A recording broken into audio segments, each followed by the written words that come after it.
South India Shopping Mall, the wedding mantra. Sarikotta wedding collection. South India Shopping Mall. Right now I am with Pujita garu. ఇద్దరు పెళ్ళాల ముద్దల పోలిక మావా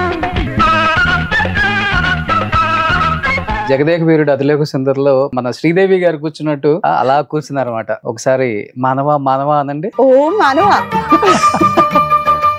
heroine material heroine గా చేస్తున్నాం already. ఒక్కసారిగా మరి దిగజారిన characters కూడా ఇచ్చేస్తున్నప్పుడు వాట్ వాజ్ యువర్ ఫీలింగ్ అండి? ఒక రోజు నాకు రామానాయుడు గారు ఫోన్ చేశారు, పాప ఒక క్యారెక్టర్ ఉంది నువ్వు చెయ్యి. ఫోన్లో వేసుకున్నా. ఏమనుకుంటున్నారు మీరు నన్ను? ఈ రోజు నుంచి నేను సురేష్ ప్రొడక్షన్స్ చేయను అన్న, ఈ రోజుకి చేయలేదు. ఈ కోపంతో ఈ ముక్కుసూటితనం, కొంతమంది హెడ్ వెయిట్ కూడా అంటుంటారు. వీటన్నిటి వల్ల మీరు కోల్పోయింది ఇండస్ట్రీలో ఏంటి అంటే ఏమని చెప్తారు? అవకాశాలు. అప్పుడు ఇండస్ట్రీ కొత్తగా వచ్చాను, హీరోయిన్ గా వెళ్తుంటే ఒక ఆర్టిస్ట్ పెద్ద ఆయన, బతికి కూడా లేరు, మాట్లాడను, ఇలా తొడ మీద చేసి. పూజిత గారు ఇంటర్వ్యూకి వస్తున్నారు అంటే ఏముందిలే, మొగుడిని వదిలిపెట్టింది, గొడవలు, కేసులు, స్ట్రైట్ ఫార్వర్డ్ యాటిట్యూడ్, ఇవే కదా క్వశ్చన్లు అనుకున్న యాంకర్స్ కూడా చాలా మంది ఉంటారు. కానీ నా వరకు వస్తే నేను ఒకటే అడుగుతాను. చాలా చోట్ల చాలా చెప్పుంటారు, వాట్ ఎగ్జాక్ట్లీ మీ లైఫ్ లో జరిగిందంటే ఏమని చెప్తారు అసలు ఈరోజు? అందరూ అందం చూసి, తోలు చూసి, ఫిగర్ చూసి వస్తారు, అతను డబ్బు చూసి వచ్చాడు. మరి ఎందుకు పెళ్ళైన 3 రోజులకే ఆయన ఎలాంటి వాడని తెలిసినా కానీ మీరు ఆయనతో 18 సంవత్సరాలు జీవనం కొనసాగించి బిడ్డను కానీ ఎలా తెచ్చుకున్నారు? మరి అది మీ తర్వాత ఎంతమందిని మోసం చేశారు ఆయన? ఇంకా మరి 8 మందిని. అబ్బా. 9వ వ్యక్తి ఐఏఎస్ ఆఫీసర్ రేఖారాణి గారు. వీళ్ళంతా ఒక గ్యాంగ్ అండి. ఒక ఎంపీ, ఐఏఎస్ ఆఫీసర్, వాళ్ళ అమ్మ, వాళ్ళ చెల్లి, వీళ్ళందరికీ బినామీ ఇతను. ఇప్పుడు మీ దగ్గర నుంచి ఆయన వెళ్ళిపోయేటప్పుడు అన్ని తీసుకొని వెళ్ళిపోయారు అన్నారు కదా, మీ బ్యాంక్ అకౌంట్ ఎంత బ్యాలెన్స్ ఉంది అసలుకి? ఇంట్లో ఏం మిగిలిపోయాయి అసలుకి? 0 వచ్చేదాకా వెయిట్ చేశాడు బా బ్యాంక్ లో.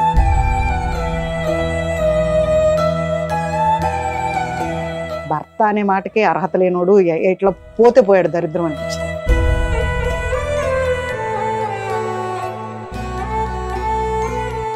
ఆర్థికంగా చాలా ఇబ్బందులు పడుతున్నారా? బాగా పడుతున్నాడు.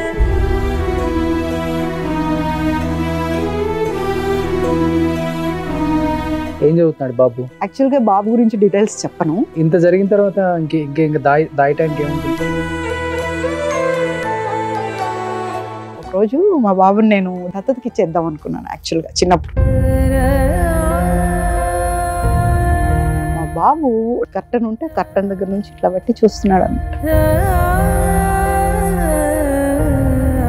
మా బాబు వచ్చి ఇట్లా గట్టిగా పట్టుకున్నాడు అండి. మమ్మీ అని. ఏనన్నా అంటే, నన్ను వాళ్ళకి ఇచ్చేస్తావా మమ్మీ? నేను వద్దా నీకు? నేను ఏం చేశాను మమ్మీ? నేను బాగా చదువుకుంటా మమ్మీ, నన్ను ఇచ్చేయద్దు మమ్మీ, నేను నీతోనే ఉంటాను.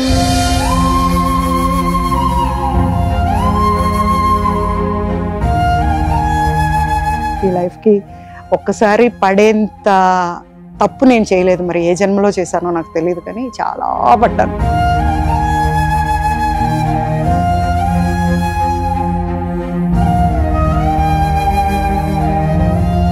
Hi hello, welcome to Suman TV. నేను మీ Roshan. Right now I'm with Poojitha గారు. పూజిత గారు అంటే మీ అందరికీ ఎలా చెప్పాలి అంటే, ఇద్దరు పిల్లల ముద్దుల పోలీస్ సినిమా చూస్తే మీకు రాజేంద్ర ప్రసాద్ గారి రెండో భారీగా ఎంత అద్భుతంగా నటిస్తారో ఇప్పటికీ అప్పుడప్పుడు ఈటీవీ సినిమాలో వేసినప్పుడు ఆమె నటనకి 100 వేయచ్చు అనిపిస్తుంది అనమాట. At the same time ladies special Vani Vishwanath గారు అండ్ పూజిత గారు, సంధ్య గారు, దివ్యవాణి గారు అండ్ సురేష్ గారు. ఈ సినిమా ఎంత నవ్వుకుంటామంటే అంత కమ్మంగా ఉంటుంది సినిమా అంతా. అంటే 90s 2000లో వచ్చిన సినిమాలన్నీ ఆల్మోస్ట్ అన్ని సూపర్ డూపర్ హిట్స్ అవ్వడానికి one of the reason hero ఎంత ప్లస్, హీరోయిన్స్ అండ్ దాని పక్కనే చేసే సపోర్టింగ్ యాక్టర్స్ కూడా అంత ప్లస్. కాబట్టే ఆ సినిమాలు అంత అద్భుతంగా ఫ్యామిలీ సబ్జెక్టులుగా ఇప్పటికీ నిలిచిపోయాయి. ఇప్పటికీ ఆర్టిస్టులని మనం మర్చిపోలేమన్నమాట.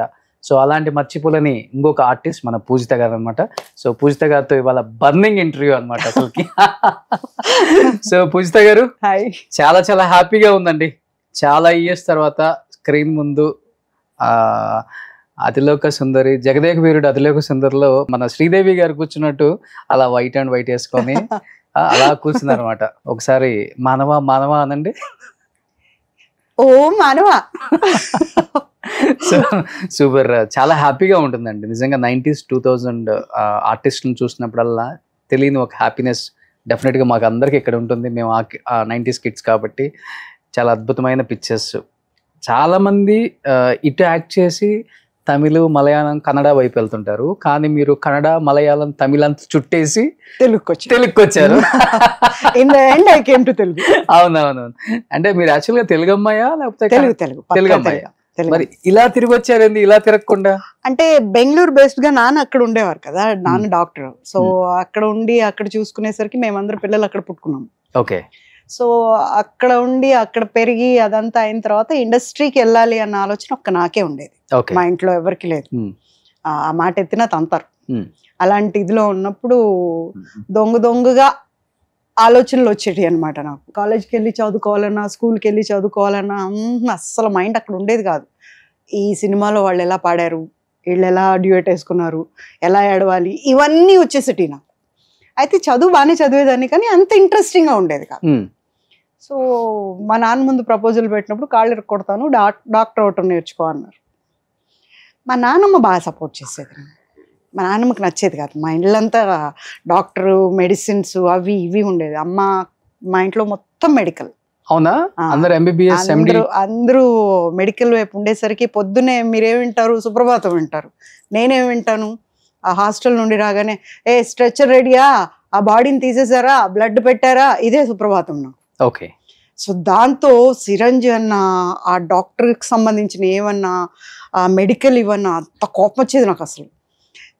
మా డాడీ ఒకరోజు కూర్చోబెట్టి, ఎందుకని నువ్వు కాన్సన్ట్రేట్ చేయలేకపోతున్నావు, you are not easy like, జాయ్గా ఉంటాను నేను, చాలా జాయ్ఫుల్గా అని అడిగితే చెప్పాను. డాక్టర్ అమ్మంటున్నారు, యు ఆర్ ఏ డాక్టర్, కొన్ని వేల మంది పేదవాళ్ళు వస్తారు మీ దగ్గరికి, మీరు పెద్దవాళ్ళ దగ్గర నుంచి తీసుకొని పేదవాళ్ళకి పెడతారు, బాగా చూస్తారు, మీరు మంచి హ్యాండ్ అంటారు. నన్ను పెట్టారనుకో, పొట్టలో గుచ్చాల్సింది చేతిలో గుచ్చాల్సింది పొట్టకి గుచ్చేసి రోజుకి 10 మందిని చంపుతా. మీరు బతికిస్తున్నారు, నేను చంపేస్తా, అంతే తేడా. ఎందుకంటే ఇంట్రెస్ట్ లేదు నాకు. నాకు ఇంట్రెస్ట్ ఉన్న చోట నన్ను పెట్టారంటే I will score it and show. The same thing even in my life. నాకు ఒక బాబండి, బాబు విషయంలో కూడా అంతే. చిన్నప్పటి నుంచి కూడా నేను బాబుని ఫోర్స్ చేయలేదు ఇది చేయాలి. బట్టలు కొనుక్కోవాలంటే కూడా ఇంతోడప్పుడు షోరూమ్ తీసుకెళ్ళి వదిలేసేదాన్ని, నీకు కావాల్సింది తెచ్చుకోవాలి. ఆ తెచ్చుకున్నది స్నానం చేశాక వేసుకొని ఉంటే 2 పీకేదాన్ని. నువ్వు తెచ్చుకుంది అది. నేను తెచ్చుంటే నీకు నచ్చలేదంటే వేసుకోలేదంటే ఒక అర్థం ఉంది. నువ్వు తెచ్చుకున్నావు, చచ్చినట్టు వేసుకోవాలి. సో వాళ్ళకే ఇచ్చేస్తాను. మనం కూడా ఒక షాపింగ్ లో కలిసాం బాబు, నేను మీరు అమ్మకి చీర కొంటానికి వచ్చారు, అమ్మ బర్త్డే అని. అవును, నాకు ఇష్టం. మా పేరెంట్స్ కి కానీ మా వైఫ్ కి కానీ తీసుకెళ్ళి నేను దగ్గరుండి కొనిపించడం, ఎంత బిజీగా ఉన్నా అదొక happiness. Definitely. You are a very good husband then. So అలా మీ బాబు మీరు ఇద్దరు వచ్చినప్పుడు నేను అనుకున్నాను, ఇది ఎక్కడో చూసాను ఏమని. మేకప్ లేకపోతే అసలు గుర్తుపట్టలేకపోతాం కదా ఆర్టిస్టులను బయట కొంతమందిని. లేదు మంచి ఫెమిలియర్ ఫేస్ ఏమా, ఓకే ఆ సినిమాలలో చూసాం ఏమే కదా అనిపించింది. ఇమీడియట్ గా అన్నాను, మనం ఒక ఇంటర్వ్యూ పెట్టుకుందామండి. ఎప్పుడు అనుకున్నాం? 3 ఏళ్ళ తర్వాత. ఎప్పుడు అడిగినా ఎవరో ఒకళ్ళు సుమన్ టీవీ అంటున్నారు, బట్ మీ పేరు రాట్లా. ఓకే, ఏంటిది సుమన్ టీవీ అంటారు, తన పేరు రావట్లేదే అని. సర్లే, అంటే నేను వస్తున్నాను అనేది తెలిసాక వస్తారేమో అనుకునేదాన్ని. Okay, but after very long time your meeting. Okay, really. But more than 150 movies చేశారు కదండి? 136. తెలుగు, తమిళ్, కన్నడ, మలయాళం అన్ని కలిపి. సో ఇప్పుడు ఆ 3 లాంగ్వేజ్ లో యాజ్ ఎ హీరోయిన్, అన్ని హీరోయిన్. ఇక్కడికి వచ్చేసరికి సెకండ్ హీరోయిన్ చేయాల్సి వచ్చింది. తర్వాత క్యారెక్టర్ ఆర్టిస్ట్. యాక్చువల్గా నేను చేసిన తప్పేంటంటే, ఇండస్ట్రీకి వచ్చి నేను చెన్నైలో ఉండిపోయి ఉంటే ఇప్పటికీ హీరోయిన్ గానే ఉండేదాన్ని. చెన్నైలో ఏం చేశారంటే, మన గురువు గారు దాసనారాయణరావు గారును రామనాయుడు గారు, పాప ఇండస్ట్రీ ఇక్కడికి హైదరాబాద్ షిఫ్ట్ అయిపోతుంది, తెలుగు ఇండస్ట్రీ, నువ్వు కూడా వచ్చి ఫస్ట్ నువ్వు రావటం వల్ల బెనిఫిట్ నీకు ఉంటుంది, నిన్ను పెట్టుకుంటారు, హీరోయిన్గా, తెలుగు హీరోయిన్గా, అందులో తెలుగు రాష్ట్రాల్లో అంటే నువ్వు చేయొచ్చు అని చెప్పారు. ఓకే. ఇదేదో బాగా ఎక్కిస్తుంది. నేను వెళ్ళి దునేయాలి అని వచ్చేసా. నేను రావటం వచ్చాను కానీ వాళ్ళిద్దరూ నాకు హీరోయిన్గా ఇవ్వలేదు. ఇవ్వకపోగా ఇద్దరు కలిసి క్యారెక్టర్లు తగ్గించారు. ఓకే. ఒక్కసారిగా హీరోయిన్కి క్యారెక్టర్ ఆర్టిస్ట్ అయిపోయింది. ఓకే. బాధ అనిపించిందా? చాలా బాధ అనిపించింది. కానీ ఒక్కటి అనిపించింది, ఇది కూడా ఒక ఛాలెంజ్. ఆర్టిస్ట్కి ప్రతిదీ ఛాలెంజ్ అంతే. మొన్న ఎవరో అన్నారు, ఏమండి ఒక గెటప్లో చూడాలి, దాంట్లో అట్లుండాలి ఇట్లుండాలి, మీరు ఇంకా యంగ్గా కనిపిస్తున్నారు అని. నేను ఒకటి చెప్పా, చూడండి ఆర్టిస్ట్ అనేవాళ్ళు ఎవరైనా కానీ ఎలా ఉన్నా మేకప్ అనేది జీవం. 6 ఏళ్ల పిల్లాడిని 60 ఏళ్ళుగా కూడా చూపిస్తుంది మేకప్ అనేది. మీకు ఎందుకు అలా అనిపించిందో నాకు తెలియదు అని చెప్పాను. What I mean to say is makeup is important అంతే. దాంట్లో మీరే ఓన్గా వేసుకుంటారు ఫస్ట్ నుంచి? ఓకే. ఫస్ట్లో పర్సనల్స్ ఉండేవాళ్ళు, తర్వాత ఇంకా వచ్చేస్తుంది ఆటోమేటిక్గా. 1 yearలోనే వచ్చేస్తుంది మేకప్ అనేది. ఓకే. బట్ మేకప్ బాక్స్ మోయటానికి మాత్రం వాళ్ళని పెట్టుకొని మనం వేసుకోవాలి. సో మాక్సిమం ఈ టైంలో ఉన్న హీరోయిన్స్ అందరూ వాళ్ళే ఓన్గా మేకప్ వేసుకునే వాళ్ళని. లేదు, ఇప్పుడు మొన్న అవార్డ్ ఫంక్షన్లో రోజా గారు మాట్లాడేటప్పుడు విన్నాను, రమ్యకృష్ణ గారు ఓన్గా వేసుకునే వాళ్ళని. రమ్యకృష్ణ వేసుకునేది ఎందుకంటే she has mind of beauty parlour. తనకు పార్లర్ ఉండేది. సో దాని ఇన్ఫ్లుయెన్స్తో ఆవిడకి మేకప్ గురించి బాగా తెలుసు. మన ఆర్టిస్టులు అందరిలోకి ఆవిడ బాగా వేసుకుంటారు. ఓకే. She's good. ఓకే.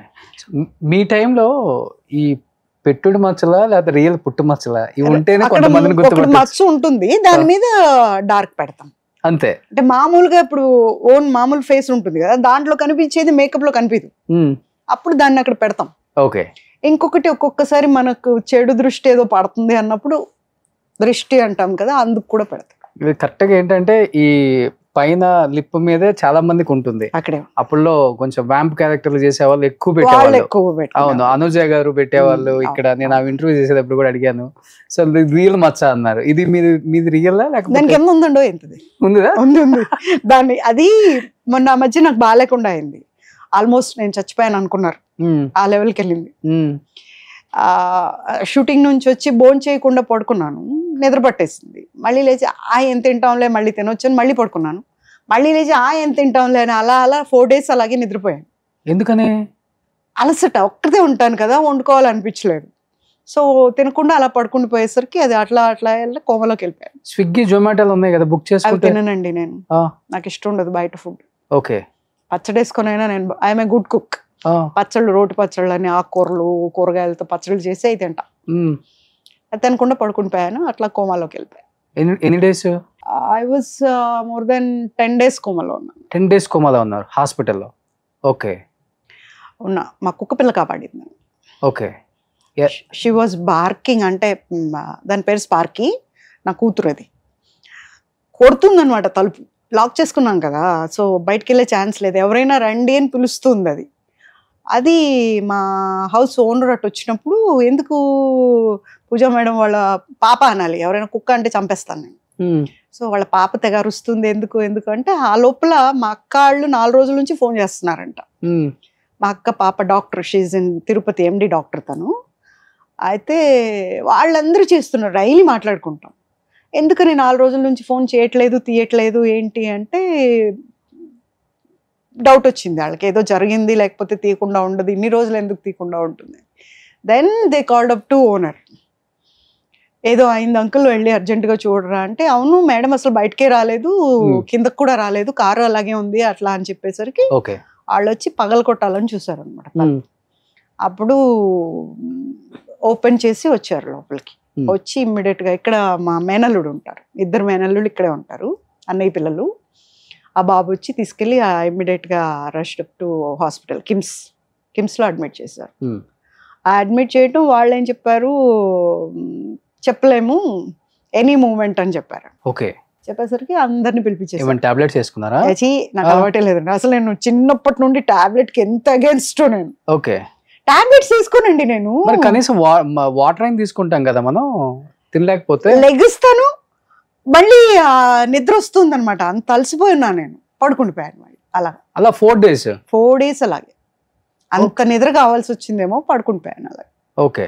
అంతే. కట్ చేస్తే హాస్పిటల్లో అవి ఇవి పెట్టేసి పడుకోబెట్టేశారు బాగా. 6వ రోజు హాస్పిటల్లో అడ్మిట్ అయిన 6వ రోజేమో స్పృహలోకి వచ్చాను. ఓకే. దెన్ ఐసీయూలోనే 10 days ఉన్నాను. Then I came out. అందుకనే మా ప్రొడ్యూసర్స్ అంటారు, అమ్మ క్యారియర్ పంపిస్తాం ప్లీజ్, నువ్వు ఇంటికి వెళ్ళేటప్పుడు చెప్పి క్యారియర్ పంపిస్తాను, నువ్వు తినకుండా పడుకోమాక అని చెప్పి. By the time it was in peak అనమాట. నా క్యారెక్టర్ పీక్లో ఉంది. ఏ సీరియల్? నువ్వు నేను ప్రేమ. ఓకే. స్టార్ మాకి మంచి పీక్లో ఉంది. కుచ్చు నా పేరు, కుచల అనమాట. కుచ్చు ద చిచ్చులు పెడతా ఉంటుంది. జనాన్ని అలా ఎంటర్టైన్ చేస్తుంది క్యారెక్టర్. ఆ టైంలో ఒక్కరోజు కాదు కదా, 1/2 hour లేకపోతే కూడా గడవదు, అలా ఉన్నింది అనమాట. ఓకే. సో ప్రొడ్యూసర్స్, అమ్మ అలా మాత్రం ఉండకండి అమ్మా, మేము మళ్ళీ ఉప్పు తగ్గింది అన్నారు బాడీలో. నేను ఉప్పు చాలా తక్కువ తింటా. అమ్మకు బీపీ ఉండేది, అందుకని అమ్మకు చేసే వంటలు అంతా తక్కువ వేసి చేసేవాళ్ళు. అది తిని తిని అలవాటు అయిపోయి ఇంకా అసలు ఇప్పుడు మీరు కరెక్ట్గా ఉప్పు వేసుకున్నా కూడా నేను తినలేను, అంత ఉప్పు తక్కువ అన్నారు. అమ్మ నేను ఒక బస్తా ఉప్పు అయినా ఇంటికి అని అడిగాడు. లేదు సార్ ఎందుకో అలా అయింది, ఇంకా అవ్వదు. ఫ్రమ్ దట్ 1 year అయింది. కానీ బాగా మెయింటైన్ చేస్తున్నారు పూజిత గారు మీరు. అవునా? Thank you so much. ఇప్పుడు ఇండస్ట్రీకి వచ్చి మీరు ఒక 32-33 years అయిందా? మీరు ఇండస్ట్రీకి వచ్చినప్పుడు ఎన్ని ఇయర్స్ ఉంటాయి? చెప్పను, ఒక 15-16. సో ఒక 14 వచ్చి 14 years when I came into it. 14 years, almost ఒక 45-50కి టచ్ అయ్యారు. అయినా కానీ బాగా మెయింటైన్ చేస్తున్నారు. Thank you. సో ఈ మాత్రం మెయింటైన్ చేయడం అనేది చాలా కష్టం. But that I'm very active. ఆడుకుంటాను, పరిగెడతాను, తర్వాత వండుకుంటాను, పని చేస్తాను, 10 మంది చేసే పని ఒక్కదాన్ని చేస్తాను. ఓకే. అండ్ కుకింగ్ అండ్ బయట కూడా బాగా యాక్టివ్గా ఉంటాను. ప్రతి విషయంలో కూడా ఆడవాళ్ళకి సపోర్ట్ చేయాల్సి వచ్చినప్పుడు కానీ, ఒక పోరాటం చేయాల్సి వచ్చినప్పుడు కానీ బాగా యాక్టివ్గా ఉంటాను. ఓకే. భయపడను. మీ ఫస్ట్ హీరో ఎవరు తెలుగులో? ఫస్ట్ బ్రహ్మానందం గారు. బ్రహ్మానందం గారు జోకర్ మామ సూపర్ అల్లుడు చేశారు కదా, అదే ఫస్ట్ సినిమా ఆయనకి. నన్ను కావాలని అడిగి పెట్టించుకున్నారు ఆ సినిమాలో. ఆర్ట్స్ మహేంద్ర గారు ప్రొడ్యూసరు. నేను అప్పుడు ఉషా కిరణ్ మూవీస్ చేస్తున్నా, తేజ అని ఒక సినిమా ఇక్కడ హైదరాబాద్కే చేస్తున్నా. అయితే రాజమండ్రిలో ఉన్నాం, అక్కడికి వచ్చి మాట్లాడుకున్నారు అనమాట. మీరే కావాలని మా నాన్నగారి దగ్గరికి వెళ్తే, ఇప్పుడు ఈ టైంలో ఎట్లాగండి అంటే, లేదు ఇది ప్లస్ అవుతుంది అని చెప్పి అప్పుడు చేశాను ఆ సినిమా. ఓకే. మంచి హిట్. అదే హిట్. అది సో దాని తర్వాత ఇంకా వెనక్కి తిరిగి చూసుకుందే లేదు అస్సలు. కంటిన్యూస్గా ఏదో ఒక లాంగ్వేజ్ చేస్తున్నా. రోజుకు ఒక్కొక్కసారి 3 సినిమాలు చేసిన ఇది కూడా ఉంది. ఓకే. కానీ హీరోయిన్ మెటీరియల్, హీరోయిన్ గా చేస్తున్నాం ఆల్రెడీ, ఒక్కసారిగా సెకండ్ హీరోయిన్ లేకపోతే సపోర్టింగ్ కొంచెం అటు ఇటు వ్యాంప్ క్యారెక్టర్ లాంటివి కూడా వచ్చినప్పుడు పెద్ద హీరోలు అయితే మనం ఏం నో చెప్పకుండా యాక్సెప్ట్ చేసేస్తాం. సరే కనీసం పేరు వస్తుంది ఆ హీరోతో ఉంటే అని కూడా ఉంటుంది. మరి దిగజారిన క్యారెక్టర్స్ కూడా ఇచ్చేస్తున్నప్పుడు వాట్ వాజ్ యువర్ ఫీలింగ్ అండి? I definitely say no. ఎవరైనా కానివ్వండి. చిన్న ఇది చెప్తాను. శివయ్య అని ఒక సినిమా వచ్చింది, మన రాజశేఖర్ గారు. అవును, రామానాయుడు గారు. దాంట్లో ఒకరోజు నాకు రామానాయుడు గారు ఫోన్ చేశారు. పాప అనేవాళ్ళు, మా నాన్నగారి క్లాస్మేట్ ఆయన. అయితే పాప ఒక క్యారెక్టర్ ఉంది, నువ్వు చెయ్యి, నువ్వేం మాట్లాడకుండా చెయ్యి అన్నాడు. నేను వెళ్ళా, గౌరవం కదా ఎంతైనా పెద్దాళ్ళు అనేసి హైదరాబాద్ వచ్చాము. అప్పటికి వెళ్తే 7 మంది ఆడవాళ్ళు ఉంటారు, వంటలు చేసే ఆడవాళ్ళు, స్వగృహ ఫుడ్స్ ఉంటుంది చూడండి అలాంటిది. దాంట్లో ఒకరిని నేను కోపం వచ్చింది, కామ్గున్నా. సరే ఏం మాట్లాడకూడదు, పెద్ద ఆయన పిలిచి మరీ చెప్పారు అనేసి నేను మా ఇంటికి అక్కడ ఫిలిం నగర్లోనే కదా, రామానాయుడు స్టూడియో నుంచి మేము ఫిలిం నగర్లో ఉండేవాళ్ళం. మా డాడీకి ఫోన్ చేసి కోపం వస్తుంది అని చెప్పారు. వద్దు కోప్పడుకు, నేను మాట్లాడతాను, నువ్వు పెట్టేయని చెప్పారు. సరే షార్ట్ చేస్తున్నారు, పోసాని కృష్ణమురళి అనుకుంటా రైటర్. ఒక డైలాగ్ చెప్పారు, చెప్పేసి పూజిత గారితో చెప్పించండి, పూజిత గారు బాగా చెప్తారు డైలాగు అన్నాడు ఆయన. రామానాయుడు గారు ఏమన్నారు, అప్పుడు కొత్త అమ్మాయి వచ్చింది, ఆమె కాదు ఆ అమ్మాయితో చెప్పించండి అని. కామ్గున్నా. డైలాగు ఆ అమ్మాయికి రాట్లా. నాయుడు గారు చెప్తున్నారు, ఎవరెవరో చెప్తున్నారు, ఆ అమ్మాయికి రాట్లా డైలాగ్. సార్ ఎందుకు సార్, ఒక డైలాగ్ కోసం ఆ అమ్మాయితో తనతో చెప్పించండి సార్ అన్నారు. చెప్పించలేదు. వాళ్ళు తీసుకుంటున్నారు, నేను బయటకు వచ్చా, సీన్లోంచి బయటకు వచ్చేసి నా సెటప్ అంతా కార్లో పెట్టుకొని ఇంటికి వెళ్ళిపోయా. చెప్పలా, వెళ్ళిపోయా. వాళ్ళు కూడా గమనించుకోలే. తర్వాత సాయంత్రం ప్యాకప్ అయ్యే టైంలో గమనించుకున్నారు, అవును పూజ తట్టిపోయింది. ఆ రోజు చేయకుండా మరుసటి రోజు నాయుడు గారు ఫోన్ చేశారు, ఏం పాప షూటింగ్కి రాలేదు అని. అంతే, ఫోన్లో వేసుకున్నా. ఏమనుకుంటున్నారు మీరు నన్ను, నేను ఒక హీరోయిన్ని, అక్కడి నుంచేమో నేను హీరోయిన్గా ఛాన్స్లు ఇస్తాను రా అని చెప్పి హైదరాబాద్ తీసుకొచ్చి క్యారెక్టర్లు ఇవ్వటం కాక పైగా ఇంత డైలాగ్కి ఆమె కాదు ఆ అమ్మాయితో చెప్పేయండి అంటారా? ఏం అంతమంది ముందు అన్నారు మీరు నన్ను? అంటే నాకు డైలాగ్ రాదనా, నేను యాక్ట్రెస్ కాదనా, ఏమనుకుంటున్నారు మీరు? అయ్యో నువ్వు అంత దూరం వెళ్ళావు, అలా అనుకోలేదు పాప, నేను వేరే నాకు వద్దు, ఈ రోజు నుంచి నేను రాను. అప్పటికి నేను సురేష్ ప్రొడక్షన్స్లో దగ్గర దగ్గర 20 సినిమాలు చేశాను. ఓకే, ఈ రోజు నుంచి నేను సురేష్ ప్రొడక్షన్స్ చేయను అన్న, ఈ రోజుకి చేయలేదు. ఐడెంట్ తర్వాత చాలా సినిమాలకు పిలిచారు కానీ ఐడెంట్. ఓకే, నేను చాలా హర్ట్ అయ్యా. అంటే నన్ను తిట్టు, బట్ అక్కడ ఒక ఆర్టిస్ట్ని తిట్టారు, ఓకే, అది భరించలేకపోయాను. అలాంటి అస్సలు తట్టుకోలేను. కాబట్టి అట్లా వ్యాంప్ ఇంకోటో ఒక పెద్ద హీరో ఉన్నాడు, పెద్ద హీరోయిన్ ఉంది, వచ్చేస్తా చేయను.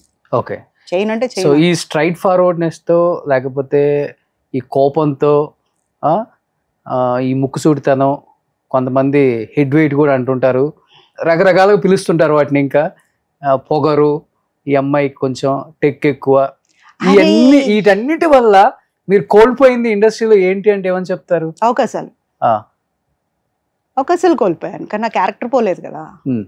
నేను వచ్చేదానికంటే ముందంట ఆ పొగరు వస్తుందంట, ఆ పొగరు వచ్చిన ఒక్క సెకండ్కి నేను ఎంటర్ అవుతానంట. ఓకే, ఎవరన్నారు ఈ మాట? మా ఆర్టిస్టులు అంటుంటారు. ఓకే, దాంట్లో నాకు ఎవరైనా బాగా క్లోజ్గా ఉన్నోళ్ళు మీరు వెళ్ళేటప్పుడు ఇలా అన్నారండో అంటారు. మళ్ళీ నేను కారు వెళ్ళిపోద్ది కదా, ఇది కూడా చెప్తాను, లకారం వేసి తిట్టి మరీ చెప్తారు, దీనికి ఉంది అసలా అని. అంటే హీ సేయింగ్ మై క్యారెక్టర్ అండి. Okay, I'm proud. అది సెట్ లో గొడవ పెట్టుకున్న సందర్భాలు ఉన్నాయా? అబ్బో అసలు మామూలుగా మగవాళ్ళతోనా ఆడవాళ్ళతోనా? ఎవరిని వదలను, తేడా వస్తే ఎవరిని వదలను. ఓకే, ఒకసారి అప్పుడు ఇండస్ట్రీకి కొత్తగా వచ్చాను, హీరోయిన్గా వెళ్తుంటే ఒక ఆర్టిస్ట్ పెద్ద బతికి కూడా లేరు, మాట్లాడను, ఇలా తొడ మీద చేసి ఇట్లా ఇట్లా అంటూ కూర్చున్నారు. నాకేదో చీదరగా అనిపించింది, ఏంటిది ఒకలాగా నేను చేయి తీస్తుంటే చేసి అంటున్నారు. దిగేసి ఇంట్లోకి వెళ్ళిపోయాను కోపంగా. మా డాడీ చూస్తే ఎందుకమ్మా కోపంగా ఉన్నావు, ఎందుకు ఇలా పెట్టి ఇలా గోక్తా ఇట్లా ఇట్లా అంటూ నేను తీస్తుంటే మాటకి అంటున్నారు అని. వెళ్ళి పడుకో, స్నానం చేసి అన్నం తినేసి పడుకో అన్నాను. పడుకొని లేచా. పొద్దున మా నాన్నగారు ఎవరు కాళ్ళు పట్టుకున్నారో ఎలా తెచ్చారో, పొద్దున కారు ఉంది ఇంటి ముందు, ఈ రోజు నుంచి నువ్వు ఒక్కదాని ఉంటావు, గోకేవాళ్ళు ఉండరు, ఇది ఉండరు, అదే మెయింటైన్ చేస్తున్నాను ఈ రోజు కూడా. నా కార్లో ఎవరిని ఎక్కనివ్వు. ఓకే, నేను మా బాబు, నా పక్కన మా బాబు కూర్చుంటాడు అంతే. ఓకే, మాకు ఒక పిల్ల వెనక, మేము ముగ్గురు తప్ప ఎవరు కూర్చోడానికి లేదు. కూర్చోబెట్టను, మొక్కం మీద చెప్పేస్తాం సారీ అండి, ఎక్కొద్దు, అంతే, అంత straight forward. So casting house మీరు కూడా ఫేస్ చేశారు ఇండస్ట్రీలో అయితే? ఎందుకు చేయరండి, ప్రతి ఒక్కళ్ళు చేస్తారు, ప్రతి ఒక్క డిపార్ట్మెంట్లో చేస్తారు, ఇది ఒక్కటే అనేం కాదు. కాకపోతే ఏంటంటే ఇది ఒక గ్లామర్ ఫీల్డ్ కాబట్టి దీన్ని ఫోకస్ చేసి మాట్లాడటం వల్ల బాగా హైప్కి వస్తుంది కాబట్టి మాట్లాడతారు, కానీ ఏ ఫీల్డ్లో లేదండి, ఎవరు చేయరు. ఐటీలో లేదా, మామూలు ఒక స్వీట్ స్టాల్లో కూడా ఉంటుంది, ఎందుకు ఉండదండి? అంటే కాస్టింగ్ కావచ్చు ఇంత పెద్ద ఎత్తున బయట మాట్లాడుకుంటున్నాం, కానీ ఇది ఇలా రావడానికి వన్ ఆఫ్ ద రీజనే లేడీ ఆర్టిస్టులు. అసలు వాళ్ళ సపోర్ట్ లేకుండా ఇదంతా ఎందుకు జరుగుతుంది? వాళ్ళు మీలాగా ముందు మాట్లాడుకుంటుంటే బహుశా ఇంత దూరం వచ్చేది కాదు. తెగొట్టేసేవాళ్ళు, ఇచ్చేవాళ్ళు ఇస్తారు క్యారెక్టర్లు, ఇవ్వని వాళ్ళు ఇవ్వరు, అంతే కదా. ఇది కాకపోతే ఇంకో సినిమా అనుకోవచ్చు, కానీ అందరూ అట్లా అనుకోవట్లేదు కాబట్టి అవకాశం మాకు ఇంపార్టెంట్, ఆ అవకాశం కోసం మేము దేనికైనా రెడీ అన్నారు కాబట్టి ఇవన్నీ జరుగుతున్నాయి. కానీ అన్ని జరిగిన తర్వాత బయటకు వచ్చేదేమో కాస్టింగ్ కావచ్చు, మమ్మల్ని వాడు గీకాడు, వీడు గోకాడు, వాడు అది అన్నాడు, ఇది అన్నాడు, అంటే ఓపెన్ గా ఇదే జరుగుతుంది. సో దాని మీద మీ ఒపీనియన్ అంటే ఏమని చెప్తారు? పూజిత గారు, ఎంతో మందిని చూశారు, అవకాశం కోసం తెగబడిపోతున్నారండి. ఇప్పుడు ఎక్కడి నుంచో వస్తారు, తినడానికి తిండి ఉండదు, ఉండటానికి షెల్టర్ ఉండదు, ఆటోమేటిక్గా ఆ టైంలో ఎవరు తగులుతారు. తగిలినప్పుడు నేను నీకు ఒక అవకాశం ఇప్పిస్తాను, వాట్ ఐ కెన్ గెట్, నాకేంటి ఆ క్వశ్చన్ వస్తుంది. ఏంటి అన్నప్పుడు వీళ్ళు ఏం చేస్తారు, ఓహో నేను పెద్ద హీరోయిన్ అయిపోతాను కదా, నాకు చాలా అవకాశాలు వచ్చేస్తాయి కదా, ఇంత గొప్పగా చెప్పారు కదా, అప్పటికి ఒక 2-3 చోట్ల తిప్పుంటారు, తెలిసిన 2 మొక్కలు చూపించుంటాడు, కరెక్ట్ ఇతని సినిమా అతనే ఇతను చేసేస్తాడు అన్న దాంట్లో వాళ్ళు తెగబడిపోతారు. సో ఆటోమేటిక్గా వాళ్ళు అవకాశం కోసం కొంతమంది గెయిన్ అయిన వాళ్ళు ఉన్నారు, కొంతమందిని చూస్తే లాస్ అయిన వాళ్ళు ఎక్కువ ఉన్నారు. సో మీ కళ్ళ ముందు గెయిన్ అయిన వాళ్ళని చూసారు, మీ కళ్ళ ముందు లాస్ అయిన వాళ్ళని చూసాను. యాక్చువల్గా అయితే ఒకసారి ఒక అమ్మాయి తణుకూరు నుంచి ఒక సూట్ కేసు వేసుకొని వచ్చేసింది. మామూలుగా నాకు కోపం ఎక్కువ, చెప్పారు కదా మీరు కూడా, అలాగా ఎవరైనా అమ్మాయిలు ఏడిపిస్తే ఎంత రాత్రిలో షూటింగ్ నుంచి వెళ్తున్నా నేను కారాపి కొట్టేసి వాడికి నా నంబర్ ఇచ్చి, అప్పుడు కూడా వినలేకుండా వాడు ఏమైనా చేస్తుంటే వాడిని లాక్కుని పోలీస్ స్టేషన్కి వెళ్తా. అట్లా బంజారా హిల్స్లో నేను చాలా ఫేమస్, ఏ రాత్రి అయినా తీసుకొని లాక్కొని వెళ్ళిపోతా. అట్లా పోలీసు వాళ్ళకి ఈమె అందరిలా కాదు అనే ఒక ఇంప్రెషన్ ఉండేది. ఆ అమ్మాయి ఎప్పుడైతే వచ్చిందో వాళ్ళు రాత్రి ఉంచుకోకూడదు పోలీస్ స్టేషన్లో అమ్మాయిలని. అవును. ఆ టైంలో పంపించడానికి లేదు. సో కాల్ చేసి మా డాడీకి మేడం ఉంటే ఒకసారి ఇవ్వండి, నేను అప్పుడే షూటింగ్ నుండి వచ్చా. వస్తే ఏంటి అంటే, మేడం ఏమనుకోకుండా ఒకసారి పోలీస్ స్టేషన్కి వస్తారా, ఒక అమ్మాయి ఇలా సూట్ కేసు వేసుకొని వచ్చేసింది. ఏ టైంలో నేను పోలీస్ స్టేషన్కి రాను, మీరే అమ్మాయిని తీసుకొని మా ఇంటికి రండి అంటే వచ్చారు. కూర్చోబెడితే అమ్మాయి బాగుంది, చక్కగా బొద్దుగా. అంటే ఇది వరకు మన ఆంధ్రులంతా ఏమనేవాళ్ళు, ముద్దుబంతి పువ్వుతో పోల్చేవాళ్ళు హీరోయిన్స్. అమ్మాయి అంటే ఇలా ఉండాలి, ఇలా ఉంటుందని. అలా ఉంది అమ్మాయి. బాగా చక్రాల లాంటి కళ్ళు, దబ్బ పండు కలర్లో భలే ఉంది అమ్మాయి. సూట్ కేసు వేసుకొని వచ్చింది. ఏం పేరమ్మా అంటే కనక మహాలక్ష్మి అని చెప్పింది. ఏం చేయడానికి వచ్చావు అంటే, పెద్ద హీరోయిన్ అయిపోతాను నేను. ఎలా అయిపోతావు అంటే, నా పెట్టి నిండా డబ్బులు నగలు ఉన్నాయి. ఓకే. పెట్టి నిండా ఇంత పెద్ద సూట్ కేసు అండి. ఓకే. పట్టుకునే ఉంది, వదలటానికి కూడా రెడీగా లేదు. ఆడెవడో వచ్చాడండి, ఇది లాగేసుకుంటున్నాడు పెట్టి, నేనేమో ఇవ్వలేదండి, అప్పుడే పోలీసులు వచ్చారండి, తీసుకొచ్చారండి. మరి ఇప్పుడు హీరోయిన్ ఎలా అవుతావు, నీకు తెలుసా అసలు ఎవరన్నా ఇక్కడ ఎవరన్నా ఎవరు తెలియదండి, నాకు డబ్బులు ఉన్నాయి నగలు ఉన్నాయండి, హీరోయిన్ అయిపోతాను నేను. ఇదే చెప్తుందాం. కూర్చోబెట్టి ఇప్పుడు ఆ బాత్రూమ్ ఉంది, పోయి స్నానం చేసి బాత్రూంలో ఇదై ఫ్రెష్ అయ్యి రాపు అన్న వాళ్ళు, అక్కడే ఉండండి మీరు కూడా అని చెప్పి పోలీసు వాళ్ళని భోజనం పెట్టాం. అమ్మాయికి తినింది. ఏమండి మీరు సినిమా యాక్టర్ కదా, మిమ్మల్ని చూశాను నేను, భలే ఉంటారండి మీరు, భలే ఉన్నారండి మీరు, మీ ముక్కు భలే ఉంటుందండి అంతా విన్నాక, ఇంతకీ నువ్వు హీరోయిన్ అవ్వాలంటావు. అవును. హీరోయిన్ అవ్వాలంటే ఏం చేయాలో తెలుసా నీకు? నాకేం తెలియదండి, మీరు చెప్పరా ప్లీజ్. ఒక ఆయన వస్తాడు, నేను హీరోయిన్ చేస్తాను అంటాడు, తీసుకెళ్తాడు. హోటల్కి తీసుకెళ్తాడో, వాళ్ళ ఇంటికి తీసుకెళ్తాడో, వాళ్ళ రూమ్కి తీసుకెళ్తాడో, మొత్తానికి నువ్వు ఆయనతో ఉండాలి. ఇంకొక ఆయన వస్తాడు పొద్దున్నే, నేను డైరెక్టర్ అంటాడు, ఆయన తీసుకెళ్తాడు. ఇంకొక ఆయన వస్తాడు, ఇదేంటంటే ఇదే పని ఉంటుందా సినిమాలో, ఇంకా వేరే ఉండదా?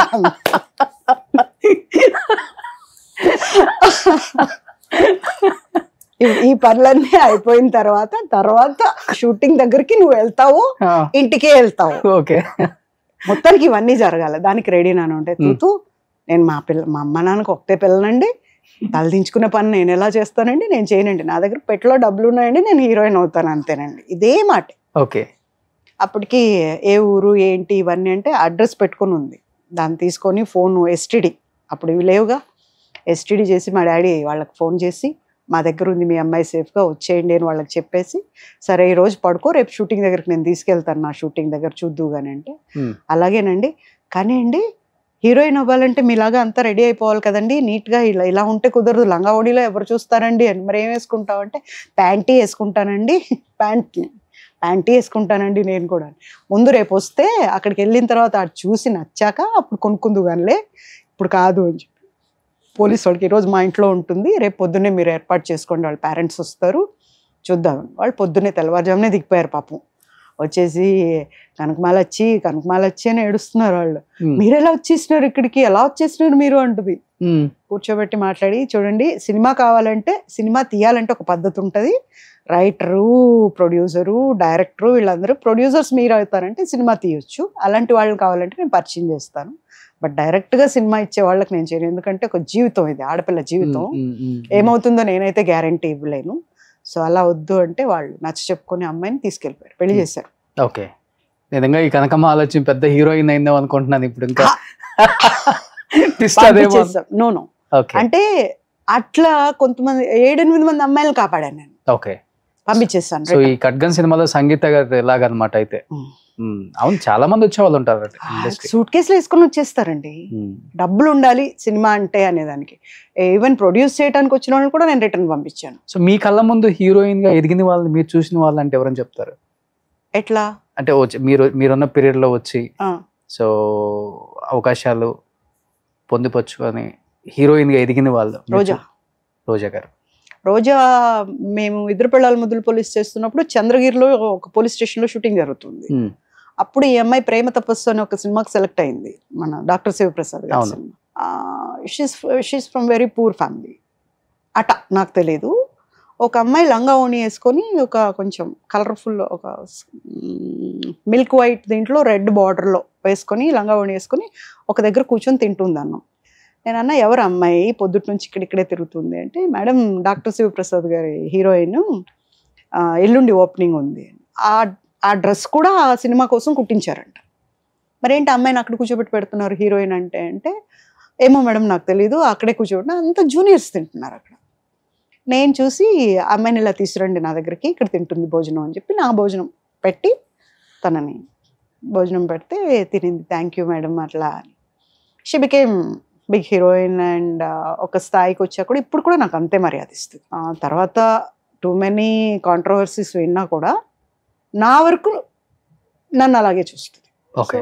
అప్పుడు ఆ అమ్మాయి ఎదిగింది. I was very happy. అంటే కష్టపడి వచ్చిన తర్వాత అవకాశాలు రావటం చాలా కష్టం. నేను వచ్చాను, నాకు చేయాలని ఇంట్రెస్ట్ ఉంది, కానీ అన్నిటికీ అడ్జస్ట్ అయ్యే మనస్థితి లేదు. ఇప్పుడు ఇంకోటి చెప్తారు, ఒకటి చేయాలంటే ఒకటి పోగొట్టుకున్నా పర్లేదు, అది కాదు చెయ్యాలి అని అంత అయినా కూడా ఎక్కడో కొట్టి అది దానికి ఎస్ చెప్పలేకపోయాను నేను. ఓకే. ఇప్పుడు నేను మిమ్మల్ని పొగిడితే నాకు అవకాశాలు వస్తాయి, నేను పొగడను. ఎందుకు పొగడాలి? వాయ్, మీలో అలాంటి స్టఫ్ ఉంటే నేను పొగుడతా, లేకపోతే ఎందుకు పొగుడు? స్టఫ్ ఉండి పోయిన వాళ్ళు ఎవరైనా ఉన్నారా? నేను ఇంతవరకు లేరండి. ఎవరు? ఏ హీరోని కూడా? మనము డాక్టర్ సినారే గారు ఒక మాట చెప్పారంట, బాగా ఫేమస్ అయిపోయి ఉంటారు చూడండి, అలాంటి వాళ్ళని ఎప్పుడు దగ్గరగా వెళ్ళకూడదంట. కళల్లో కానీ లేకపోతే దూరంగా కానీ ఉండే మాట్లాడాలంట. అంటే ఆరాధించాలి అంతే.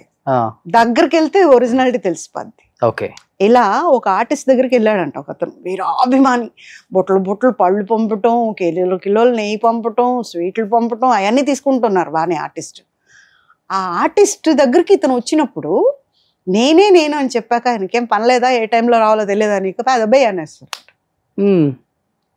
ఇంటికి వెళ్ళిపోయి నేను ఆరాధించే ఆర్టిస్టేనా ఇదేనా నేను ఇది ప్రత్యక్షంగా చూసా. ఓకే.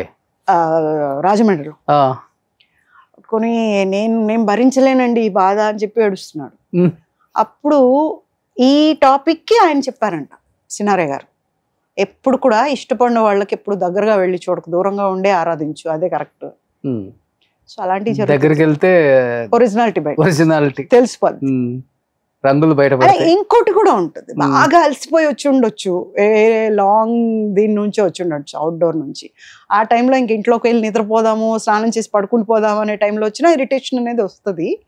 బట్ అలాంటప్పుడు కానీ మనం కేజీలు నెయ్యి తిన్నాము, స్వీట్లు తిన్నాము, పళ్ళు తిన్నాము, ఇన్ని తిన్నప్పుడు కనీసం ఉండమ్మా రేపురా ఒక టైంకి రానన్నా చెప్పొచ్చు కదా. ముందు ఇక్కడి నుంచి జనాలతో తోయించేసేసరికి పాపం తట్టుకోలేకపోయారు. ఓకే. సో ఆల్మోస్ట్ అందరు హీరోస్తో వర్క్ చేశారు కాబట్టి మీ యాక్టింగ్ చూసో లేకపోతే మీ స్ట్రైట్ ఫార్వర్డ్ దాన్ని కూడా ఇష్టపడే వాళ్ళు చాలా మంది ఉంటారు. మీకు కాంప్లిమెంట్ ఇచ్చిన వాళ్ళు కానీ లేకపోతే మీకు బాగా యాక్ట్ చేస్తున్నారని సపోర్ట్ చేసిన హీరోస్ కానీ మీ లైఫ్లో ఉన్నారా అంటే ఒకటి రెండు పేర్లు? ఒకటి కూడా లేదు. నాకు పొగరెక్కువ అనే పేరు ఉందండి. ఎందుకంటే అదే పోనీ పొగరెక్కువ బాగా నీకు అని చెప్పిన హీరోస్ కూడా ఉండుంటారు. ఎవరు? చాలా మంది ఉన్నారు. చాలా మందిలో కొంతమంది చాలా మంది ఉన్నారు. నీకు బాగా పొగరెక్కువ, నాకు ఎక్కువ, అదే నాకుంది. ఇప్పుడు కూడా నాకు అదే ఉంది. చాలా మంది చెప్పారు. అంటే మనం తప్పుగా మాట్లాడడం, మనం కరెక్ట్ మాట్లాడతాం, అది తప్పు. అది మాట్లాడకుండా నేను ఉండలేను. ఇంకొకటి ఉంది, నాకు ఏదైనా నాకు ఒక విషయం తెలిసిందంటే, ఇప్పుడు మీరు ఏదో అన్నారని తెలిసింది అనుకోండి, మీ ఇంటికి వచ్చేనే సరే దులిపి పడేస్తాను నేను నా పొట్టలో పెట్టుకోలేను, నాకు ఉండదు అసలు, కొట్టుకుంటుంది అది బయటకు వచ్చేదాకా, ఆ టైప్ నేను. ఓకే. సో పూజిత గారు, గొప్ప గొప్ప ఆర్టిస్టులు అందరూ కూడా స్క్రీన్ మీద, సిల్వర్ స్క్రీన్ మీద చాలా సక్సెస్ అయ్యారు. కానీ నిజ జీవితంలో చెప్పాలంటే 100% ఫెయిల్ అయిన వాళ్ళు చాలా మంది ఉన్నారు. దానిలో మీరు కూడా ఒకళ్ళు. పూజిత గారు ఇంటర్వ్యూకి వస్తున్నారు అంటే ఏముందిలే, మొగుడిని వదిలిపెట్టింది, గొడవలు, కేసులు, స్ట్రైట్ ఫార్వర్డు, యాటిట్యూడు, సో నేనే గొప్ప అని పొగరు, ఇవే కదా క్వశ్చన్లు అనుకునే యాంకర్స్ కూడా చాలామంది ఉంటారు. మీకు తెలిసే ఉంటుంది. ఎవరు వెళ్ళినా కానీ వీటి మీద థంబ్నెయిల్స్ పెట్టుకుందాం, ఆమెను ఇవే అడుగుతాం అని ఫిక్స్ అయిన వాళ్ళు కూడా ఉంటారు. కానీ నా వరకు వస్తే నేను ఒకటే అడుగుతాను, మీ ముందు జనరేషన్ మీరు చాలామందిని చూశారు, మీ జనరేషన్లో ఉన్న వాళ్ళని చాలామందిని చూశారు, ఆర్టిస్టులని, ఎస్పెషల్లీ ఆడవాళ్ళకి, లేడీ ఆర్టిస్టులని ఎంతోమందిని చూశారు మీరు. చేసుకున్నవాడే శత్రువు అందరికి, లేకపోతే 2-3 పెళ్ళిళ్ళు అయ్యి ఉంటాయి. ఇదే జరిగింది అందరి జీవితం. అదొక శాపమో మరి వరంగా ఫీల్ అయిన వాళ్ళు ఉన్నారు. ఫోన్లే అట్లీస్ట్ మేమన్నా బతికున్నాము, మా పిల్లలన్నా హ్యాపీగా చూసుకుందాం, దేవుడు ఇచ్చిన ఒక వరంలా ఫీల్ అవుతారు. కొంతమందికి శాపంలాగా కూడా ఫీల్ అవుతారు. అది మీకు కూడా కొట్టింది. చాలా చోట్ల చాలా చెప్పుంటారు. కానీ వాట్ ఎగ్జాక్ట్లీ మీ లైఫ్ లో జరిగిందంటే ఏమని చెప్తారు అసలు ఈ రోజు? ఇది ఆర్టిస్టులకి ఒక శాపం అండి. చాలా మంది ఆర్టిస్టులు అంటే ఆర్టిస్టులో మాక్సిమం 100కి 95% ఫెయిల్యూర్సే ఉంటాయి. ఇప్పుడు మీరు అన్నట్టు 3 పెళ్ళిళ్ళు 4 పెళ్ళిళ్ళు, లేదా డబ్బు మనిషి, లేదా వ్యసనపరుడు, ఏదో ఒకటి ఇలాంటిదే. అలాంటి వాళ్ళు ముందే ఏం చేసుకుని ఉంటారు, చూసుకుని ఉంటారు, ఆపర్చునిటీ కోసం వెయిట్ చేస్తూ ఉంటారు. అలా అని తెలియక ఆర్టిస్టులు ఏంటంటే అండి, ఒక మూమెంట్ వచ్చాక ఎలాగ పెళ్లి చేసుకోవాలి, ప్లస్ అలసిపోతారు, అన్నీ చూసుకోకుండా కొన్ని మాటలకి వేరే ఒక రకమైన మాటలు కూడా ఉంటాయి కదా. అలాంటి మాటలు పట్టడం కంటే పెళ్లి చేసుకొని ఉండటం ఉత్తమం కదా అన్న దీనికి కూడా పెళ్లి చేసుకున్నారు. గొప్ప సింగర్స్ ఉన్నారు, ఎల్లారీశ్వరి గారు పెళ్లి చేసుకోలేదు. అవును, అలా. సో ఒకరితో ఒక మాట అంటే చెప్పాను కదా, ఈ గోకుళ్ళు ఇవన్నీ లేకుండా ఉండాలంటే పెళ్లి అనేది ఉంటే దానికి ఒక ఫస్ట్ మనకు ఒక రక్షణ. అలాంటి దీనికి ఆ గోకుళ్ళు ఉండవు అన్నదానికి నేను టెంప్ట్ అయ్యా. ప్లస్ ఫస్ట్ థింగ్, పెళ్లి అనేది నా దృష్టిలో అసలు మగవాళ్ళు అంటే నాకు ఇష్టం లేదు. అది మా ఇంట్లో అందరికి తెలిసింది. అదే అడుగుదాం అనుకున్నాను. ఎందుకంటే జీవితాన్ని చదివిన మనిషి ఎవరైనా ఉన్నారంటే ఆర్టిస్టులలో పూజితా అంటుంటారు అందరూ. ఇంత అసలుకి సెటిల్డ్ గా ముందు ఏం జరుగుతుందో కూడా తనే ఓవర్ గా ఆలోచించి ఇది జరగకూడదు అని స్టెప్ వేయకుండా ఉండే వాళ్ళల్లో మీరు ఉంటారు. అలాంటిది మీ జీవితమే ఇలా దీనికి ఒక రీజన్ ఉంది. చెప్పొచ్చో తెప్పకూడదో నాకు తెలియదు కానీ, షూటింగ్కి వెళ్తే ఒక్కరోజు కూడా నేను గొడవ లేకుండా ఇంటికి రాలేదు. ఓకే, అవి దెబ్బల దాకా కూడా వెళ్ళినాయి. నన్ను నేను కొట్టటమే, కొట్టడం, గొడవలు మీదేసుకురావటం. ఇలా అన్నప్పుడు మా నాన్నగారు ఒక మాట అన్నారు, ఏదో ఒక రోజు నిన్ను రేప్ చేసి చంపుతారు, మామూలుగా కూడా కాదు, లేనిపోనివన్నీ తెచ్చుకుంటున్నావు, డైలీ ఒక రోజు అంటే పర్లేదు, రోజు నువ్వు చేసి రావటం, నేను వెళ్ళి వాళ్ళు కాళ్ళు పట్టుకోవటం, ఏంటిది అట్లా ఇట్లా. అప్పుడు నేను సెకండ్ థాట్కి వెళ్ళాను, దీనికి ఏంటి పర్యవసానం, ఎండ్ ఏంటి, పెళ్ళి. ఆ మూమెంట్ ఎలాంటిదంటే, మా నాన్న ఏం చెప్పినా నేను వింటా. మా నాన్న కూచి నేను breath of my dad. Shooting నాన్నగారే ఉంటారు? రారా? ఓకే. ఈ కోపిష్టిని ఎవరేం చేస్తారని వస్తారు అక్కడికి, కానీ రారు.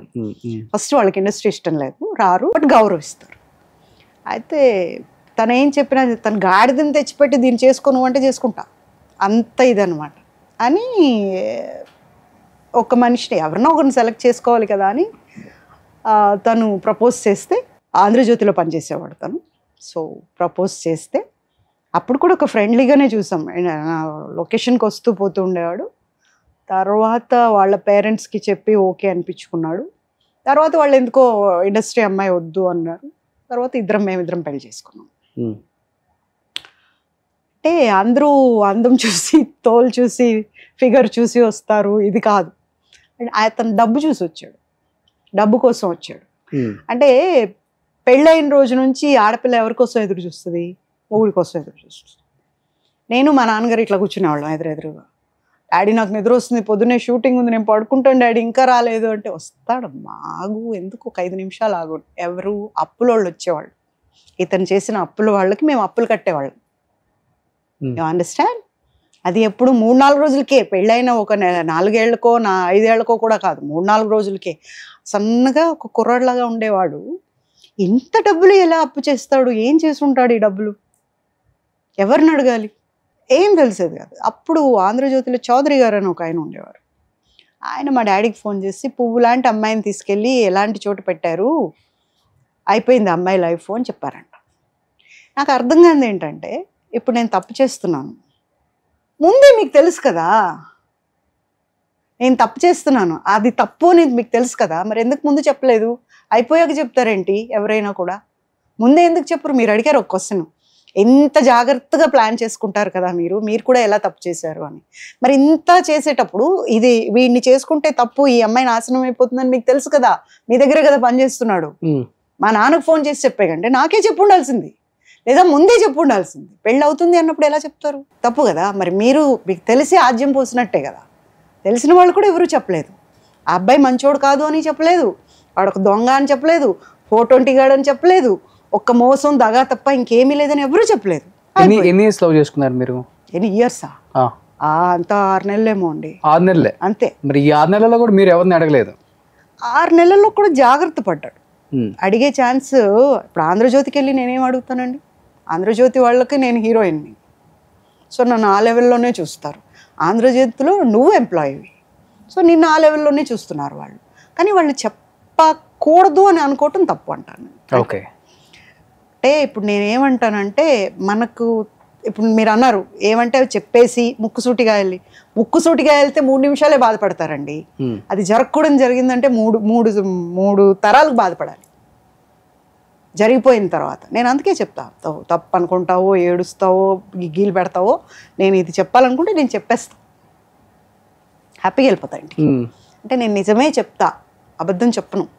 అబద్ధం చెప్పేవాళ్ళు నాకు ఇష్టం ఉండదు, అన్యాయం చేసేవాళ్ళు నాకు ఇష్టం ఉండదు, మోసం చేసేవాళ్ళు నాకు ఇష్టం ఉండదు. మరి ఎందుకు పెళ్ళైన 3 రోజులకే ఆయన ఎలాంటి వాడు అని తెలిసినా కానీ మీరు ఆయనతో 18 సంవత్సరాలు జీవనం కొనసాగించి బిడ్డను కానీ ఎలా తెచ్చుకున్నారు? మరి మా నాన్నగారికి ఇచ్చిన మాట, డాక్టర్ అవ్వాల్సిన నేను డాక్టర్ అవ్వకుండా నేను ఇండస్ట్రీకి వస్తాను అన్నప్పుడు ఒక మాట తీసుకొని ఇండస్ట్రీకి పంపించారు. తప్పు చేయకూడదు, తలదించుకునే పనులు చేయకూడదు. ఏ రోజు కూడా డాక్టర్ కృష్ణ గారి అమ్మాయి ఇలా చేసింది అనే పేరే రాకూడదు. అలాంటి మాటలు పెళ్ళయిన తర్వాత సినిమా వాళ్ళకు మొగుళ్ళను వదిలేయటం ఆనవాయితీ, అలాంటి పని అస్సలు చేయకూడదు. ఇవన్నిటికీ నేను ఒట్టు పెట్టి వచ్చాను. నేను ఇంత కష్టపడుతున్నాను, ఇంట్లో పెట్టి తాళం పెట్టుకుపోయేవాడు. ఓకే, అలాంటి టైంలో మా పక్కింటి వాళ్ళు ఫోన్ చేసి మా అమ్మ నాన్నకి, ఒక ఫ్లవర్ అండి అమ్మాయి, అంటే నేను పూజలు ఎక్కువ చేస్తాను, భగవద్గీత నేను చెప్తా, అలాంటి అమ్మాయిని, అంత మంచి అమ్మాయిని అలాంటి చోటు పెట్టారు మీరు, అమ్మాయి లోపల ఉంది. మా ఇంటికి ఇట్లా పైన కొంచెం ఓపెన్ ఉండేదన్నమాట. ఆ ఓపెన్లో నేను లోపల ఉన్నట్టు తెలిసేది, బయట తాళం ప్రకారం ఏంటి ఇంటికి తాళం పెట్టింది ఎవరు లేరని, అక్కడి నుండి చూసిన వాళ్ళు ఉన్నారు అని ఇంటికి ఫోన్ చేశారు నాన్నకి. అప్పుడు వచ్చారు వాళ్ళు. వచ్చిన తర్వాత మా డాడీ అన్నీ మాట్లాడి, నాన్న ఇట్రా కూర్చో, ఏంటి అంటే, నేను నాన్న డాడీ ఇవన్నీ అన్నాను. నన్ను మా నాన్నగారి పేరు రాధాకృష్ణ, ఒరే కిట్టిగా అనేదాన్ని, అలా పెంచుకున్నారు ఆయన నన్ను. ఏరా కిట్టిగా అంటే, ఊరు వెళ్ళిపోదాం నాన్న, బాబు నువ్వు నేను, ఎందుకో అన్నీ ప్యాక్ చేసుకో వెళ్ళిపోదాము, ఇక్కడ వద్దు, నువ్వులా లేవు. నేనులా లేను, ఇప్పుడు కాదు ఎప్పుడో నుంచో లేను నేను, కానీ రాను. డాక్టర్ రాధాకృష్ణ గారికి నేను మాట ఇచ్చాను, నేను మాట తప్పలేను, అంతే, అలాగే భరించాను. చనిపోయే ముందు నేను ఒకసారి వచ్చారు, నేను షూటింగ్కి వెళ్తే ఇతను మెడబట్టి గెంటేశారంట మా నాన్నని. అది నాకు అమ్మ చెప్పలా. అమ్మ చనిపోయే ముందు నేను ఒక ఐటీ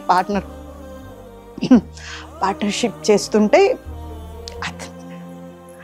అతనికి చెప్పారు, ఎలా తోసారంట, పాపకు తెలియదు, తెలిస్తే చంపేస్తుంది. అతను నాకు చెప్పలా, అమ్మ చనిపోయిన తర్వాత చెప్పారు. అప్పటికే వెళ్ళిపోయాడు, అన్నీ వేసుకొని పారిపోయాడు, తెలీదు అవన్నీ నాకు. అలా జీవితంలో ఎప్పుడైతే మా నాన్న వెళ్ళిపోయాడో నాలో ఉన్నదంతా వెళ్ళిపోయింది. ఎక్కడ ఏడ్చేదాన్ని కాదు నన్ను. మా నాన్న అబ్బాయిలాగా పెంచాడు, అమ్మాయిలాగా పెంచలా. ఒక్క నాన్న దగ్గరకు వచ్చినప్పుడే బాధలన్నీ వచ్చి నన్ను ఇలా అన్నారు అలా అన్నారు అని ఏడ్చేదాన్ని, ఇంకెప్పుడు ఏడ్చేదాన్ని. దాని తర్వాత ఏడవటమే మర్చిపోయా. ఈ సంవత్సరాలన్నింటిలో ఇన్ని బాధలు చూశాక కళ్ళల్లో నీళ్లు ఎవాపరేట్ అయిపోయినాయి. అండ్ ఏడవాలి అని, ఏడుపు అనేది వచ్చినప్పుడు ఓహో ఏడవాలా అన్న ఫీలింగ్ వస్తుంది, అంతే. ఓకే, నాన్నగారు పోయిన తర్వాత మీరే వద్దనుకుని వదిలిపెట్టేశారు ఆయన్ని, లేకపోతే ఆయనంతటా ఆయనే? అతనే, అప్పటికే అతను వ్యసనపురుడు అయిపోయాడండి, అది నాకు తెలియలేదు. ఫిలిం నగర్లో అచ్యుత్ రెడ్డి గారి స్టూడియో తీసుకున్నాడు లీజ్కి, నా డబ్బులతోనే తీసుకున్న తర్వాత అక్కడ మోసం, దగ, సర్కిల్, అంత చెడు సర్కిల్ని పెంచుకోవటం, ఇవంతా నేర్చుకున్నాడు తను బాగా. అక్కడ డబ్బులు సంపాదించి దాచుకొని లేవని నావి తింటున్నాడు, నావి. అక్కడ ఏమేం చేయకూడదో అవన్నీ చేసుకొని ఒక ఎంపీకి క్యాన్వాసింగ్కి వెళ్ళాడు. మరి ఆవిడ గెలిచారంట. అప్పుడు గెలిచిన తర్వాత ఇతను ఫేస్బుక్ ఎంబడి పడ్డాడు బాగా. ఫేస్బుక్లో ఒక 9 మంది అమ్మాయిల్ని ట్రాప్ చేశాడు. మీకన్నా ముందా మీ తర్వాత? నా తర్వాత. నేను ఉండగా మమ్మల్ని బెడ్రూమ్లో గొళ్ళెం పెట్టేసి వాళ్ళతో కంటిన్యూ చేసేవాడు అనమాట, చాటింగ్లు ఇవన్నీ. ఓకే, అది కూడా మనకు తెలియదు. ఒకరోజు నేను షూటింగ్కి వెళ్ళి రాత్రి లేట్గా వచ్చేసరికి ఒక ఫోన్ మోగుతా ఉంది. నేను వచ్చానని నిద్రపోయినట్టు యాక్ట్ చేస్తూ బెడ్షీట్ ముసుగేసుకుని పడుకుని ఆ టైప్ తిరిగి పడుకున్నాడు అనమాట. నేను వచ్చి ఎందుకు ఫోన్ తీయట్లేదు, మామూలుగా ఫోన్ లేకుండా బతకలేడు, ఎందుకు ఫోన్ తీయట్లేదని ఇలా చూస్తే పావని అని ఉంది పైన.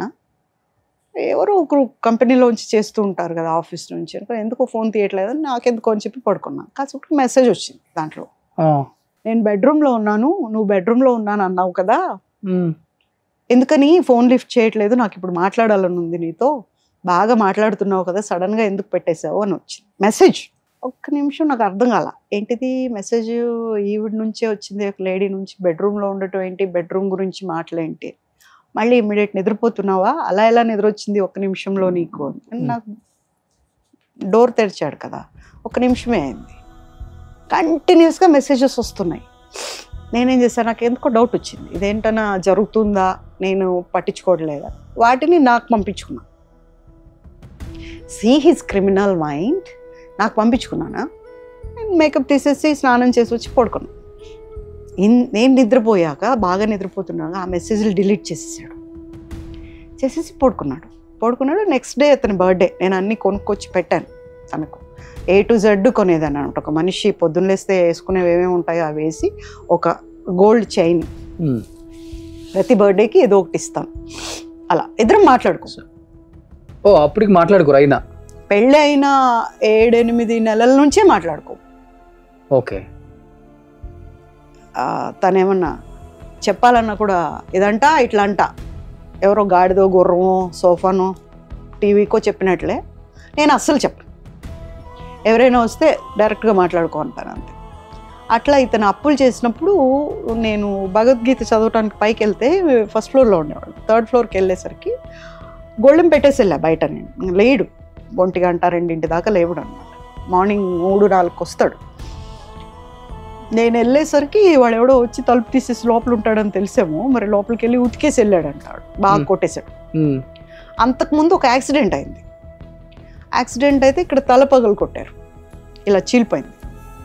అతన్ని లాస్ట్లో కొన ఊపిరితో ఉంటే తీసుకొని వెళ్ళిపోయాయి, అపోలోలో అడ్మిట్ చేశారు. అక్కడ డాక్టర్ దగ్గర ఇతను కూడా ఉంటారు కదా చిల్లర గ్యాంగ్, వాళ్ళు ఏదో డాక్టర్స్ని చెడ్డ మాటలు తిట్టారంట. వాళ్ళు మేము అడ్మిట్ చేసుకొని పోండి అని బయటపడేశారు. బ్లీడ్, ఒక స్ట్రెచర్లో బ్లీడ్లో మునిగిపోయింది ఒక బాడీ. తెల్లవారుజామున నాకు ఫోన్ చేశారు పోలీస్, అమ్మా ఇట్లా యాక్సిడెంట్ అయింది, ఈ నంబర్ ఉంది దాంట్లో, మీరెవరో నాకు తెలియదు, పలానా చోట అపోలోలో ఉంది. నాకు దేనికి భయపడను, నేను బ్లడ్ అంటే భయం, చాలా భయం, బ్లడ్ అంటే ఫోబిక్. వెళ్తే నాకు ఫోన్ చేసిన అబ్బాయి, ఒక అబ్బాయి ఉన్నాడు, రామోజీరావు గారు ఏమనోడో ఏదో అబ్బాయి, వదిన ఇక్కడ ఉన్నాడు రండి అని చెప్పి తీసుకెళ్ళాడు. ఏమైంది చెప్పు అంటే, ఏం లేదు చిన్న ప్లాస్టర్ వేశారు. లోపలికి వెళ్తే ఒక రక్త మడుగులో ఒక బాడీ ఉంది, ఇంకా ఏం చేయలేదు, అక్కడ ఉంది పడుంది. ఇలా చూస్తూ ఉన్నా నేను, అంత లోపలికి ఎంటర్ అవుతూ అక్కడ ఫస్ట్ పేషెంట్ అని ట్యాగ్స్ వేలాడేస్తున్నారు. లోపలికి వెళ్ళి ఎందుకు ట్రీట్మెంట్ చేయలేదంటే, మనుషుల మేడం అతని చుట్టూ ఉన్నోళ్ళు మమ్మల్ని ఎన్ని బూతు మాటలంతా తిట్టారు, మాకు అక్కర్లేదు ఇలాంటి పేషెంట్స్ అని చెప్పి. యాక్చువల్గా నాకు సిజేరియన్ అయింది అపోలోలో, నా డాక్టర్ ఉంది అక్కడ. పరిగెట్టుకొని వెళ్ళి అమ్మ ఇట్లా అయింది, యాక్సిడెంట్ అయిందంట, చూసుకోకుండా అలా పెట్టాను, నువ్వు పదా నేను వస్తాను అన్న. వచ్చేసరికి అక్కడ ఉన్నాడు డ్యూటీ డాక్టర్. మీరు డాక్టరా, కనిపించలేదా అన్న. కనిపిస్తుంది, అక్కడ రాసింది కూడా కనిపిస్తుంది, ఫస్ట్ పేషెంట్ అని. దాని అర్థం తెలుసా మీకు? ఎటువంటి పరిస్థితుల్లో ఉన్నా, ఏమైనా డబ్బు ఉన్నా లేకపోయినా ఫస్ట్ పేషెంట్ని చూడాలి. ఇప్పుడు అతనికి ఏమన్నా చచ్చిపోయాడు, నువ్వు ఇస్తావా నాకు? నేను నీకు బ్లాంక్ చెక్ ఇస్తా, నువ్వు నాకు ఇస్తావా? పిలవండి ప్రతాప్ రెడ్డి గారిని మాట్లాడతాను. పెద్దగా గొడవ చేసేసరికి మా డాక్టర్ వచ్చి ఇమ్మీడియట్గా తీసుకెళ్ళి లోపలికి వెళ్ళి చేసి అంతా చేసి ఇచ్చేస్తే రోడ్డు మీద యాక్సిడెంట్ అయినందుకు అతనికి ముందు నుండి లేనిపోని వ్యసనాలు ఉన్నాయేమో నాకు తెలీదు, అక్కడ అతనికి ఏదో డిసీజ్ ఉంది అని బయటపడింది. ఏం డిసీజ్ ఉంది? ఏదో పేరండి నాకు తెలియదు. మొత్తానికి మనం దగ్గరికి వెళ్ళకూడదంట, మాస్క్ వేసుకోవాలి, గ్లౌజ్ వేసుకోవాలి, ఇట్లా ఏదో చెప్పారు. మీరు అసలు దగ్గర ఉండొద్దని, బాబుని అసలు దగ్గరకు పంపించదండి అని చెప్పారు. అక్కడ ఉంది పడింది ఎవరు, మీ వారేనా? ప్లీజ్ అండి మీరు ఏమైనా అనండి, నేను మాట్లాడతాను, కానీ వారు హస్బెండ్ అని మాత్రం అతను, ఓకే? అతని పేరు విజయ్ గోపాల్, ఓకే? అతను అనండి దయచేసి, మీరు ఏమనుకోవద్దు. నాకు అసలు అప్పుడు ప్రేమే లేనిదా అంత దూరం వెళ్ళి అంత గొడవ చేశారా ఆయన గురించి? మరి అప్పుడు అంటే సిచ్యుయేషన్ ఏంటి అంటే చావు బతుకుల్లో ఉన్న ఒక మనిషి, మానవత్వం ఇంపార్టెంట్ ఫస్ట్, దాని తర్వాత ఏమైనా నువ్వెంత అంటే నువ్వెంత తెలుసుకుందాం అంటే తర్వాత. బట్ అక్కడ కండిషన్లో ఇతను బిలాంగ్స్ టు నేను అనేది అక్కడ ఎంటర్ అయి ఉంది ఒకటి. రెండు, ఒక మనిషి రక్తంలో కొట్టుకుంటున్నాడు. నేను అలాంటి కల్చర్లో రాలా. ఏమైనా సరే ముందు హెల్ప్ చేయాలి. మేము అప్పటికీ మాట్లాడాం, అంత ట్రీట్మెంట్ చేసాం. మా అమ్మ నాన్న వచ్చారు, మా అక్క వచ్చింది, అందరూ చూశారు, అంతా చేశారు. అంత అయిపోయాక ఇంటికి తీసుకొచ్చాం. 1 సంవత్సరం లేట్ ఇతను ఏదో ఆపరేషన్ చేశారు 8 గంటలని, 6 గంటలో వస్తామని 8 గంటలు అయింది ఆపరేషన్ నుంచి బయటికి రాలా. అప్పటికి మా అమ్మ వాళ్ళు వచ్చేసారు. ఎలా ఉన్నావు అమ్మ అన్నారు. అంతే, అలా కూలిపోయా. భయం, బ్లడ్ అంటే భయం, హాస్పిటల్ అంటే భయం నాకు.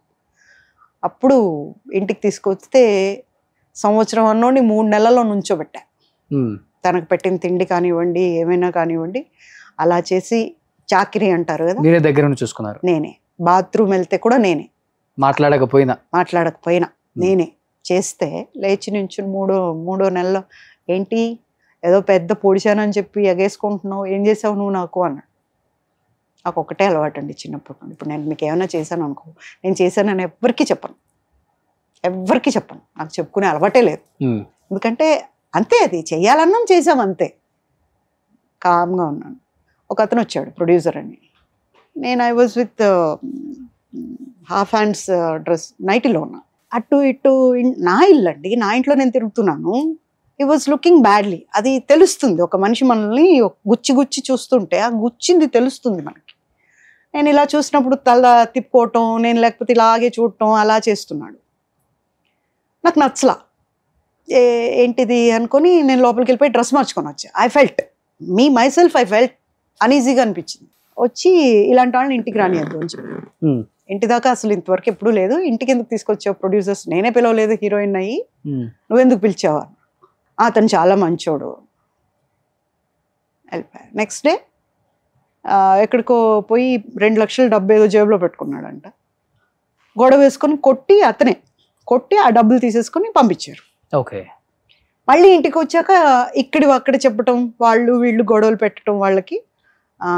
నువ్వు రారా చూసుకుంటావంటే ఒక్కడే వెళ్ళాడు. మళ్ళీ ఉతికి పంపించారు. ఆల్రెడీ కట్టుల్లో ఉన్నాడు, ఇంకా కోలుకోలేదు. 3 నెలలు అయింది, లేచి నుంచున్నాడు, తిరుగుతున్నాడు. మళ్ళీ వాడిని రెచ్చగొట్టాడు. రా అంటే చూసుకుందామని వెళ్తే మళ్ళీ కొట్టి పంపించారు. మళ్ళీ బ్లడ్ వచ్చి నాకు ట్రీట్మెంట్ ఇప్పి అంటే హాస్పిటల్లో ఏమని చెప్పాలి? ఇంకా వచ్చావు ఏమని చెప్పాలి? పరువు ఉండాలా కొంచెం అయినా. నాకు నువ్వు ట్రీట్మెంట్ ఇవ్వమంటావు, నేను ఎందుకు ఇస్తాను ట్రీట్మెంట్? ఏ మందు పడుతుందో ఏ మందు పట్టదు అంటే, నేను చదువుకోను డాక్టర్ని, ఇంట్లో అందరూ వాళ్లే కాబట్టి దేనికి ఏం వాడతాం అనేది బాగా తెలుసు, ఏం చేస్తాం. కానీ అలా అని ధైర్యం మాత్రం ఎప్పుడు చేయం, సొంత వైద్యం చేయకూడదు. మెడికల్ స్టోర్కి వెళ్ళి మెడికల్ స్టోర్ వాడిని అడిగి నాకు నొప్పులు ఉన్నాయి, ఇక్కడ ఉంది అని చెప్పి వాటికి ఏమేమి వేసుకుంటారో అలాంటి మందులు తెచ్చుకొని తిన్నాడు, హాస్పిటల్కి వెళ్ళకుండా. Okay. These kind of person. And there is no humanity at all. Humanity అనేది నేను కాదు, పసిపిల్లాడండి. మా బాబు బాగుంటాడు, ముద్దుగా ఉంటాడు, బొద్దుగా ఉంటాడు, బాగుంటాడు. ఎవరైనా ఒక్కసారి చూస్తే కళ్ళు తిప్పుకోరు, బాబుని ముట్టుకోకుండా అవుతారు. అలాంటిది బాబు కోసం కూడా స్పందించలేదు అంటే ఎందుకండి జన్మ? ఒక్కరోజు కూడా ఎత్తుకో, ఒక్కరోజు కూడా వెనక్కి తిరిగి చూడలా. ఎవరో ఒక ఆడది నన్ను మీరు పెంచగలరో లేరో, నేను మీ బాబుకి అమ్మ అవుతాను అంటే పక్కన కూర్చొని ఉంటున్నాడు. వాడి తండ్రి ఎట్లా అవుతాడండి? ఎవరితో? ఎప్పుడు వెళ్ళిపోయారు ఇంట్లో నుంచి మరి ఆయన? ఇదంతా జరిగిన తర్వాత ఒక బర్త్డే రోజు అండి, అక్టోబర్ 1 అతని బర్త్డే. అక్టోబర్ 1 స్నానం చేసి ఇవన్నీ తగిలించుకొని నేను తెచ్చినవన్నీ వేసుకుని వెళ్ళిపోయాడు. అప్పటికే నగలు డబ్బులు అన్ని దాటించేశాడు. మీరు లేరు ఇంట్లో? నేను షూటింగ్స్కి వెళ్తుంటా కదా, బీరువా పైన తాళాలు పెట్టే అలవాటు నాకు. అంటే ఇప్పుడు ఒక ఆయన కూడా అడిగారు ఇలాగే, అలా ఎలా నమ్మేసావమ్మా అని. బుద్ధి ఉందా అండి? దేవుడి తర్వాత ఆడది ఎవరిని నమ్ముతుంది? మొగుడిని నమ్ముతుంది. ఇంట్లో తాళాలు ఇంట్లో పెడతాం, ఎక్కడ పడితే. ఇంత జరుగుతున్నా కానీ ఇంకా నమ్ముతున్నారు కదా, మనకు తెలియదు కదా లోపల మాయమైపోతున్నాయని. డబ్బులు ఇవన్నీ దొంగతనం చేస్తాడని తెలియదు. పిల్లాడు పడుకొని ఉంటే పిల్లాడు గొంతులో చేయి నిప్పుకొని పోయావంటే నువ్వేం తండ్రివి? సో పోతా డబ్బులు గోల్డ్ బాగా వేసుకెళ్ళిపోయాడు. ఎంత ఉంటుంది గోల్డ్ అంటే? ఇప్పుడు ఈ కాలానికి అమ్మినా లేదంటే తీసుకున్నా ఒక 2.5 కోటి పైనే ఉంటాయి. 2.5 కోట్ల గోల్డ్. డబ్బులు కూడా క్యాష్ అంతే తీసుకెళ్ళి మొత్తం.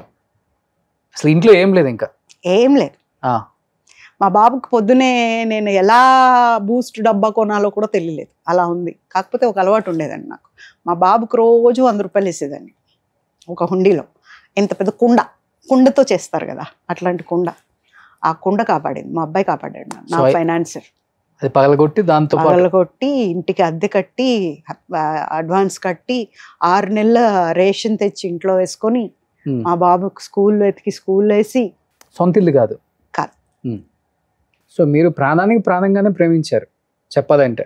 ఇంత జరిగిన ప్రేమ అనేది వెళ్ళిపోయిందండి, తెలిసిపోయింది. కాకపోతే కాన్బట్ పొజిషన్ ఇంకా ఉండాల్సిన పరిస్థితి కాబట్టి ఉంది. ఎవరొకరితో అడ్జస్ట్ ఎట్లయినా అవ్వాలి. ఫస్ట్ వాళ్ళతో అడ్జస్ట్ అయితే పూజిత ఒక ముగ్గురుతోనే ఉందిరా. అబ్బా 4 లేదండి బాబు, ఆలోచన కూడా లేదు. ఓకే. అతను అదే కదా మీ నాన్నగారి కోరిక అదే, ఒక భర్తతోనే ఉండాలి. ఆర్టిస్టులు అంటే భర్తలను వదిలిపెడతారు. సో నువ్వు అదే కదా ఆయన కూడా. బట్ మీ తర్వాత ఎంతమందిని మోసం చేశారు ఆయన? ఇంకా మరి 8 మందిని. అబ్బా.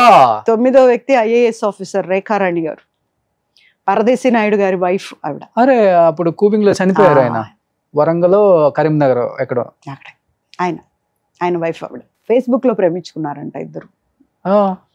తర్వాత పెళ్లి చేసుకోవాలి అని ఫస్ట్ పెట్టినప్పుడు వాళ్ళ అమ్మ నాన్న వచ్చారు నా దగ్గరికి. వాళ్ళ నాన్నగారు స్టంట్ వేసుకుని ఉన్నారు. స్టంట్ తీసాక అదే డిశ్చార్జ్ చేస్తారు కదా, డైరెక్ట్ గా నా దగ్గరకు వచ్చారు.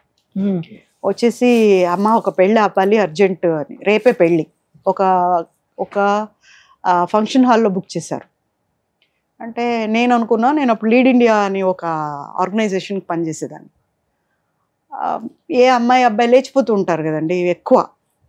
ఏ ఏరియామా, ఏ స్కూల్లో అని అడిగితే స్కూల్ కాదమ్మా ఆమె ఐఏఎస్ ఆమెకి నేనేం చేస్తానండి అంటే, విజయ్ గోపాల్ తెలుసా నీకు? ఏ విజయ్ గోపాల్?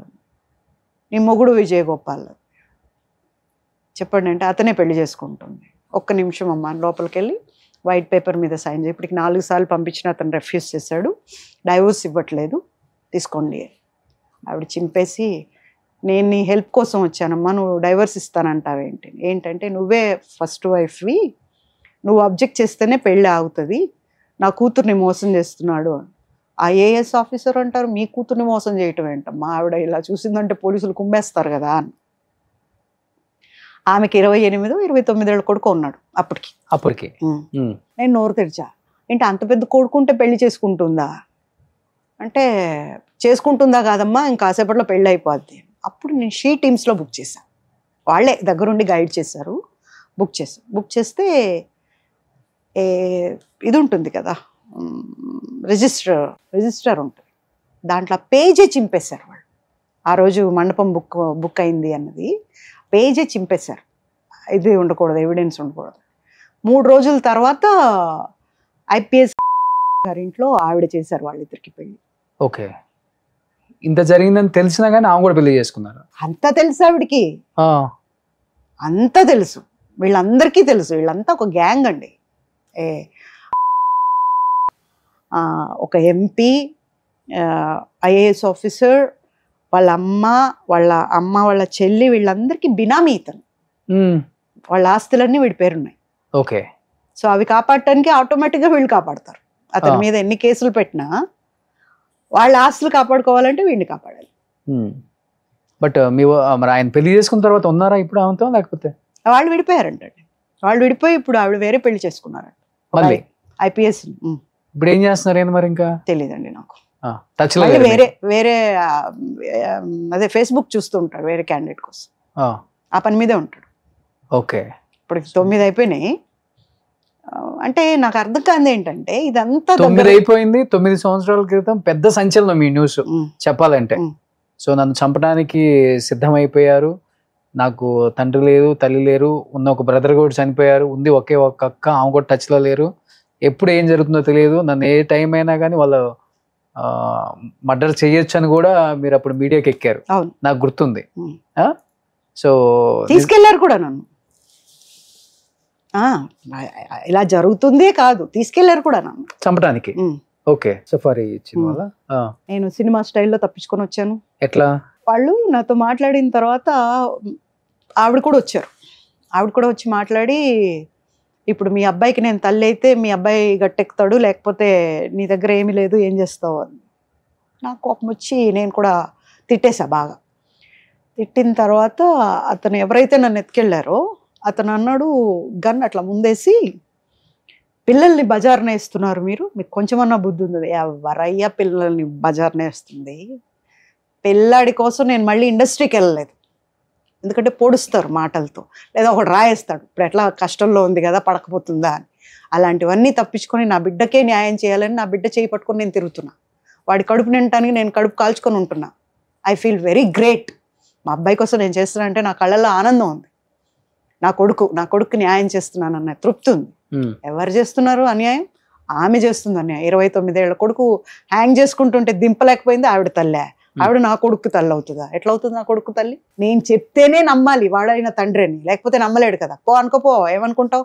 ఆడదాని మీద అన్నాడుగా అక్కడికి, నాకు ఇంకొక పెళ్ళయింది అని ఒక మీడియాలో చెప్పాడు, నాకు ఇంకొక పెళ్ళయింది. నేను అన్నా, ఫోన్లో వీడు ఎట్లా లేడు, వాడినన్నా రమ్మనండి, అప్పులు కట్టుకుంటాడు, నాకు జరుగుబాటు కూడా లేదు కదా, కనీసం మమ్మల్ని అయినా చూస్తాడు. మీడియా ఆయనైతే కెమెరా కింద పెట్టేసి నవ్వుతున్నాడు, పాప నువ్వు మారవా అని. ఎందుకు మారాలి? ఉంటే మారాలి, అంతే కదా. ఇప్పుడు ఒకటి లేడంటే ఇంకోటి వస్తే మంచిదే కదా, జరిగిపోతుంది. మీకు ఇంకొకటితో పెళ్ళయిందని ఏడన్నా ఏడి మరి అన్నా, పెళ్ళైన అన్నేడి? ఇప్పుడు నువ్వు లేవుగా, వచ్చేస్తా పరిగెత్తి రావాలి కదా, ఒకతే ఉందని. రాలేదే. మగాడి చేసే ఒకే ఒక పని అండి, ఒక నిందంటూ ఒక వాడి నిజస్వరూపం బయటికి వచ్చింది అంటే ఇంకా నిందేసే తప్పించుకోవాలి. ఎలా తప్పించుకుంటాడు? లేకపోతే నిందలేంది బొందిపోదు, వేయాలి కాబట్టి వేసాడు నా మీద. నేను ఒకటే అన్నా, రమ్మనండి పోనీ, ఇప్పుడు ఇతను లేడు కదా, ఫ్రీ వేకెన్సీ ఉంది, రమ్మనండి, నాకు ఇష్టమైతే యాక్సెప్ట్ చేస్తా కదా. ఎవడోడు రాలేదే. ఎన్ని రోజుల నుంచి నా కష్టాన్ని నమ్ముకొని, ఆ కష్టంలో నేను మా అబ్బాయికి ఫీజు కట్టేటప్పుడు అండి ప్రతిసారి నేను ఏడ్చేదాన్ని. మా కర్మకు తగ్గట్టు 10వ క్లాస్లో బాబుకు ఒక ప్రాబ్లం వచ్చింది, స్కూల్ వాళ్ళది ప్రాబ్లం, కానీ మా అబ్బాయి ఉన్నాడు దాంట్లో. మళ్ళీ 12th వచ్చేసరికి ఇంటర్ సెకండ్ ఇయర్లో కాలేజ్ ఫీజు అంతా కట్టించుకొని క్లోజ్ చేసి పారిపోయారు. 20 రోజులు ఉన్నాయి ఎగ్జామ్స్. అప్పుడు మళ్ళీ హైకోర్టుకి వెళ్ళి తల్లిదండ్రులందరినీ ఏకం చేసి రోడ్ల మీద కూర్చొని ధర్నాలు చేసి అంత చేసి వాళ్ళకి నేను ఫీజు కట్టించారు అని చెప్పి ఆర్డర్ తెచ్చి ఎగ్జామ్స్ కండక్ట్ చేయించాను. ఎక్కడికి వెళ్ళినా ప్రాబ్లమ్స్ అన్నీ ఫేస్ చేస్తూ వస్తున్నాను. మా బాబు కోసం ఏమేం చేయలేదు, అన్నీ చేశా. చెడ్డ పనులు కాదు, అన్నీ మంచి. కానీ అక్కడి నుంచి ఎలా బయటపడ్డారు మరి? ఎక్కడి నుంచి? చంపడానికి తీసుకెళ్లారు కదా. లోపలికి వెళ్ళిన తర్వాత ఆవిడ ఆ గన్ తీసుకొని ఇలా ఇలా ఆడతారు కదా, అట్లా ఆడుతుందనమాట, హీరోలాగా ఆడుతూ మాట్లాడుతుంటే ఆయన రెచ్చగొడుతున్నాడు. వాళ్ళ చేతిలో ఉంది, ఇంకా నేను వస్తాననే ఆలోచనే లేదు, ఇట్స్ గాన్, అయిపోయింది. మా అబ్బాయికి వెళ్తూ ఒకటే మాట చెప్తాను, అధికారం ఉంది, చంపేస్తారు, కేసు కూడా క్లోజ్ చేస్తారు, అంతే. డెఫినెట్ గా జనం అనుకుంటారు, కానీ ఎవరు నిలదీస్తారండి? ఇప్పుడు మన కళ్ళ ముందే ఎన్నో జరుగుతున్నాయి, ఇది దేనికి న్యాయం జరుగుతుంది? సో అక్కడ అందరికీ సినిమాలో చెప్తారు చూడండి, బయట అంతా ప్రెస్ ఉన్నారు, లైట్లు ఆపుకొని ఉన్నారు, దగ్గర 30 వెహికల్స్ ఉన్నాయి, అందరికీ తెలుసు మీరు నన్ను తీసుకొచ్చినట్టు, మీరే తెచ్చారని కూడా తెలుసు, నేను కూడా చెప్పేశాను అని చెప్పాను. అంతేనా సామిరంగా ఎక్కడోళ్ళు అక్కడ పరిగెత్తారు. వాళ్ళు పరిగెడుతుంటే మెల్లగా నేను నడుచుకుంటూ వచ్చేసాను. పరిగెత్తింది ఎవరికి వాళ్ళు పరిగెత్తి వాళ్ళ కార్లు ఎక్కి పారిపోయారు. ఒక కారు లేదు, ఏమి లేదు, ఒకటే కారు ఉంది. అది నేను బయటకు వెళ్ళి 5 నిమిషాలకు వచ్చింది, ప్రెస్ వాళ్ళదే వచ్చి వాళ్ళు తీసుకొచ్చి హైదరాబాద్ వదిలేరు. అలా పిలిస్తే వెళ్ళిపోతావమ్మా, నీకేమైనా మైండ్ ఉందా అన్నారు. నేను పిలిస్తే రాలేదండి, ఎత్తుకొస్తే వచ్చాను. ఎక్కడి నుంచి కిడ్నాప్ చేసుకుని? ఇక్కడ మధురానగర్లో హెరిటేజ్ పక్కనే మా ఇల్లు, రోడ్డు మీదే ఉంటుంది. ఆ కిందకు వచ్చి ఏదో కొనుక్కుందామని వెళ్తున్నాను, వస్తున్నాను కింద, బాబు పైన ఉన్నాడు. కిందకు వచ్చేసరికి మాస్క్లు వేసుకున్నారు. ఈ మధ్య అందరికీ అలవాటు అయిపోయింది కదా మాస్క్ వేసుకోవటం, ఒట్టి కళ్ళు కనిపించేలాగా ముస్లిమ్స్ వేసుకున్నట్టు వేసుకుంటారు కదా, అలా వేసుకొని వచ్చారు 6 మంది. కారు ఎక్కువ ముందు లేకపోతే ఇక్కడే పొడి చేస్తామన్నారు. నేను ఇలా చూసి, మనకు నోరు ఎక్కువ కదా, అరుద్దామనే సరే నువ్వు అరిచినా పక్కకు చూసినా వేసేస్తాం నిన్నారు. దాంట్లో ఒక అతను లీడ్ ఇండియా వల్ల హెల్ప్ తీసుకున్నాడు నా దగ్గర. షాపూర్ వెళ్ళారంటే నన్ను ఎవరు పూజిత అన్నారు, పూజా దీది అంటారు లీడ్ ఇండియాలో. కాళ్ళ కింద పడి దండం పెడతారు. నాకు వెళ్ళే ఆర్టీసీ బస్సులు ఆపేసి వచ్చి నా కాళ్ళకి దండం పెడతారు. అలాంటి పేరు ఉంది నాకు అక్కడ. మన వివేకానంద ఉన్నారు కదా ఎమ్మెల్యే, ఆ కాన్స్టిట్యున్సీలో నేను ఆ స్కూల్స్కి చేశా. అయితే ఒకతను ఆగండి అని లీడ్ ఇండియా దీది అన్నాడు. అంటే మేము గుడ్ మార్నింగ్ గుడ్ ఆఫ్టర్నూన్ చెప్పం, లీడ్ ఇండియా అంటాం. నేను లీడ్ ఇండియా అన్నా. వాళ్ళని పక్కకు తీసుకెళ్ళి ఏదో మాట్లాడొచ్చాడు. దీది మీకు శత్రువులు ఉన్నారా? నాకు శత్రువులు ఎవరు ఉంటారయ్యా, నాకు ఎవరు లేరు, ఏమి అని. ఏం లేదు, మిమ్మల్ని ఎత్తుకురమ్మన్నారు, మీరు రాకపోతే చంపేయమన్నారు. అవునా, నేను నీకు ఎలా తెలుసు? మా పాపకు కిడ్నీ ఫెయిల్ అయింది, గవర్నమెంట్కి ఫైల్ పంపించారు, మీరు హాస్పిటల్లో హెల్ప్ అయింది, అందువల్ల చెప్తున్నాను. మా పాప షాపూర్ నగర్లో చదువుతుంది. ఒక్క నిమిషం, నేను ఒక ఫోన్ చేస్తానని మా బాబుకి ఫోన్ చేసి, తెల్లారి 4:30 లోపల నేను రాకపోతే రేపు మార్నింగ్ మనకు కోర్టు ఉంది, ఫైల్ అంతా అక్కడే ఉంది, ఆ ఫైల్ తీసుకొని నువ్వు వెళ్ళాలి, లాయర్ అంకుల్ దగ్గరికి తీసుకొని నువ్వు వెళ్ళాలి, ఓకేనా అంటే, why are you telling me అన్న, you have to listen, this is the time, ఏది క్వశ్చన్ చేయకూడదు. మమ్మీ రాలేదే, మమ్మీ ఎప్పుడు వస్తుంది, మమ్మీ ఎందుకు రాదు, ఎందుకు ఇంకా రాలి, 1 రోజు 2 రోజులు 1 నెల మమ్మీ రాదు, అయినా నువ్వే పోరాడాలి, ఇది మాత్రం క్లియర్ అంటే, ఓకే మమ్మీ అన్నాడు. ఓకే పడుకో ఇంకా అని చెప్పేసి వెళ్ళిపోయాయి. పదండి వెళ్దాం, అలా వెళ్ళాను. సో బాబుని కూడా అలానే ట్రైన్ చేసుకుంటూ పెంచారు మీరు. తిరిగి వస్తానని చెప్పి ఎప్పుడు పెంచలేదు. నేను రాకపోయినా నువ్వే, మా అబ్బాయికి ఎప్పుడు చెప్తా, మమ్మీ ఇది భలే బాగుంటుంది తెచ్చుకుందాం అంటాడు. ప్రాజెక్ట్ చేయండి, నువ్వు ఒక ప్రాజెక్ట్ చేసి ఇవ్వు, నాకే అమ్ము, 1000 రూపాయలకు కొంటా, నేను కంపెనీకి 10,000కి అమ్ముతా, దాంట్లోంచి 1000 రూపాయలు నీకు ఇస్తా, 9,000 నాదే, ఎందుకు నాకే 10,000 ఇవ్వచ్చు కదా, ఇవ్వనట్లా నువ్వు అలా మెప్పించేలాగా నువ్వు చెయ్యి, 50,000 ఇప్పిస్తా, అట్లా ప్రాజెక్ట్స్ చేసే కొనుక్కుంటాడు. ఇప్పుడు మీ దగ్గర నుంచి ఆయన వెళ్ళిపోయేటప్పుడు అన్ని తీసుకొని వెళ్ళిపోయారు అన్నారు కదా, మీ బ్యాంక్ అకౌంట్ ఎంత బ్యాలెన్స్ ఉంది అసలుకి, ఇంట్లో ఏం మిగిలిపోయాయి అసలుకి? బ్యాంక్లో తనకు నిజంగా మాస్టర్ బ్రెయిన్ అండి, నాతో డ్రా చేయించేవాడు చక్కగా. ఇప్పుడు స్టూడియో పెట్టాడని చెప్పా కదా, స్టూడియోలో ఇది కట్టాలి అర్జెంటుగా, సాయంత్రం వచ్చేటప్పుడు వాళ్ళు పేమెంట్ ఇచ్చేది ఉంది. దాంట్లో ఎక్కువ రమణ గోగుల గారును సునీత ఎక్కువ ఉండేవారు ఆడుతూ. సో వాళ్ళ పేమెంట్ ఉంది వాళ్ళ అని చెప్పేవాడు, అలా తీసుకెళ్ళేవాడు క్యాష్. 0 వచ్చేదాకా వెయిట్ చేశాడు బాగా బ్యాంక్లో. అబ్బా. తర్వాత ఒకరోజు 5th ఫ్లోర్కి వెళ్ళి అక్కడి నుంచి దూకేస్తానని, నగలు ఇవ్వు అని. నేను ఎందుకో ఇవ్వలా, ఇవి ఇకపోతే నేను కట్టకపోతే ఇప్పుడు నన్ను ఇచ్చేసేస్తారు, నేను ఇవ్వాలి అని చెప్పి అంటే అప్పుడు మళ్ళీ తీసుకొచ్చి ఇచ్చా. వాళ్ళందరూ చూస్తున్నారు, 5th ఫ్లోర్ ఎక్కాడు కదా, ఎప్పుడు మనం బయటకు కూడా రాం, కలిసి వెళ్ళింది లేదు. అప్పుడు మిగతా నగలు కూడా ఇచ్చేసాను. ఇంకా లోపల అవన్నీ ఎప్పుడో వెళ్ళిపోయినాయి, అవి తెలియదు మనకు, డబ్బాలు ఉన్నాయిగా. ఇప్పుడు డబ్బా తీసి చూస్తే కదా మనకు, పెట్టుకునే అలవాటు ఉంటే తీసి చూస్తాం, ఒకేషన్ కూడా పెట్టుకోము. ఎందుకంటే నాకు మంగళసూత్రం చైను డబల్దే, పెద్ద పెద్ద ఇంతింతలో. చెన్నైలో ఉన్న వాళ్ళు ఎవరు కూడా సన్నవి వేసుకోరు, ఇంతింతలో వేసుకుంటారు, అది అలవాటు. ఇంత పొడవు వేసుకుంటారు, మామూలుగా 13 పిడికిళ్ళు ఏమో వేసుకుంటారు కదా మంగళసూత్రం, అలా కాదు ఇక్కడ. అంటే షూటింగ్ టైంలో తీయండి అంటే ఇట్లా లోపలికి తోపేస్తారు, తీరు మంగళసూత్రం అనేది, అంత వాల్యూ ఇస్తారు, అందుకని చాలా పొడవు చేయిస్తారు. అలా ఇలా పెట్టినా కూడా అది ఇక్కడ దాకా ఉంటుంది, బయటికి రాదు. మామూలుగా మనకు ఆంధ్రలో చేస్తారు చూడండి, అదైతే వస్తుంది, తీయమంటారు. అందుకు అట్లా డబల్ చైన్ ఉండేది నాకు ఇంతో. సో ఇంకా వేసుకున్నాక ఇంకేం నాకు వేసుకోవాలనిపిస్తుంది, అది ఒక నల్ల పుసల దండ, అది పెద్దదే. సో ఇవి ఇట్లా వెళ్ళిపోతున్నాయి, వెనక నుంచి చూసుకోవాలి. డబ్బాలు ఉన్నాయి. ఎవరికి ఇస్తున్నారు అవి, ఆ బంగారం? ఎవరికి ఇస్తున్నాడు అంటే మన ఇండస్ట్రీలోనే ఒక ఆర్టిస్ట్ అండి, నేను పేరు చెప్పను, ఒక ఆర్టిస్ట్. ఆమె ట్రాప్ లోకి వెళ్ళిపోయారేనా? ఆమె ట్రాపో కాదో మరి మనకు తెలియదు, కానీ ఆవిడకి ఇచ్చేవాడంట. నాకు నేను ఐటీలో ఒక అతనితో పార్ట్నర్షిప్కి వెళ్ళినప్పుడు అతని ఫ్రెండ్కి ఇతను తెలుసంట. ఇతను ఎవరికైతే ఇస్తాడో ఆ ఇంటికి అతను కూడా వెళ్తాడంట. మీ కాదు అతను, అదే అతను లవరు, ఆయన కూడా అతను కూడా లవర్ ఈ ఆర్టిస్ట్ కి. నేను వెళ్ళే దగ్గరకు వస్తాడు, ఒక డబ్బా, ఒక సూట్ కేసు, బ్రీఫ్ కేసు తీసుకొని, ఇంత ఎత్తు పౌడర్ వేసుకొని నీట్ గా దూకొని, ఇంత పెద్ద బార్ ఉంటుంది కారు వాళ్ళది సేలో, దాంట్లో వస్తాడు. ఆవిడేమో ఆఫీస్కి వెళ్తున్నాడు అనుకుంటుందో ఏమిటో మరి, క్యారియర్ కూడా ఇచ్చి పంపిస్తారు. ఈడేమో వచ్చి రోజు ఒక్కొక్క నగల డబ్బా ఇస్తూ ఉంటాడు అక్కడ అని చెప్పాడు. బట్ మీ నగలన్నీ ఆ ఆర్టిస్ట్ వేసుకున్నప్పుడు కనీసం తెలుస్తుంది కదా మీకు.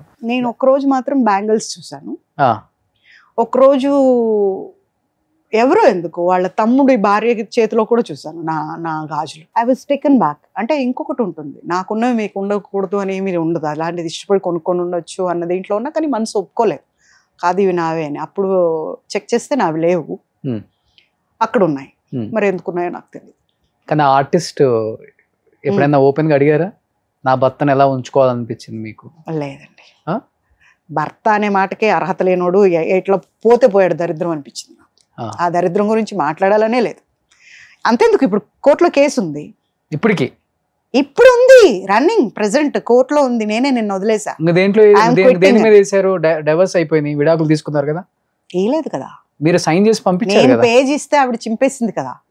ఆడ ముందే ఒప్పుకోలేదు, ఈవిడ అప్పుడు ఒప్పుకోలేదు. ఆ, వాడేమో నాకు పెళ్ళామే కాదు, కొడుకు మాత్రమే నా కొడుకు అని చెప్పాడు. ఉమ్, సో అలా డైవర్స్ కాలేదు. నేను కోర్టులో వేసా, రేఖారాణి ఐఏఎస్ని ఇంక్లూడ్ చేయండి, ఎందుకని కేసులో ఇంక్లూడ్ చేయట్లేదు అని వేసా.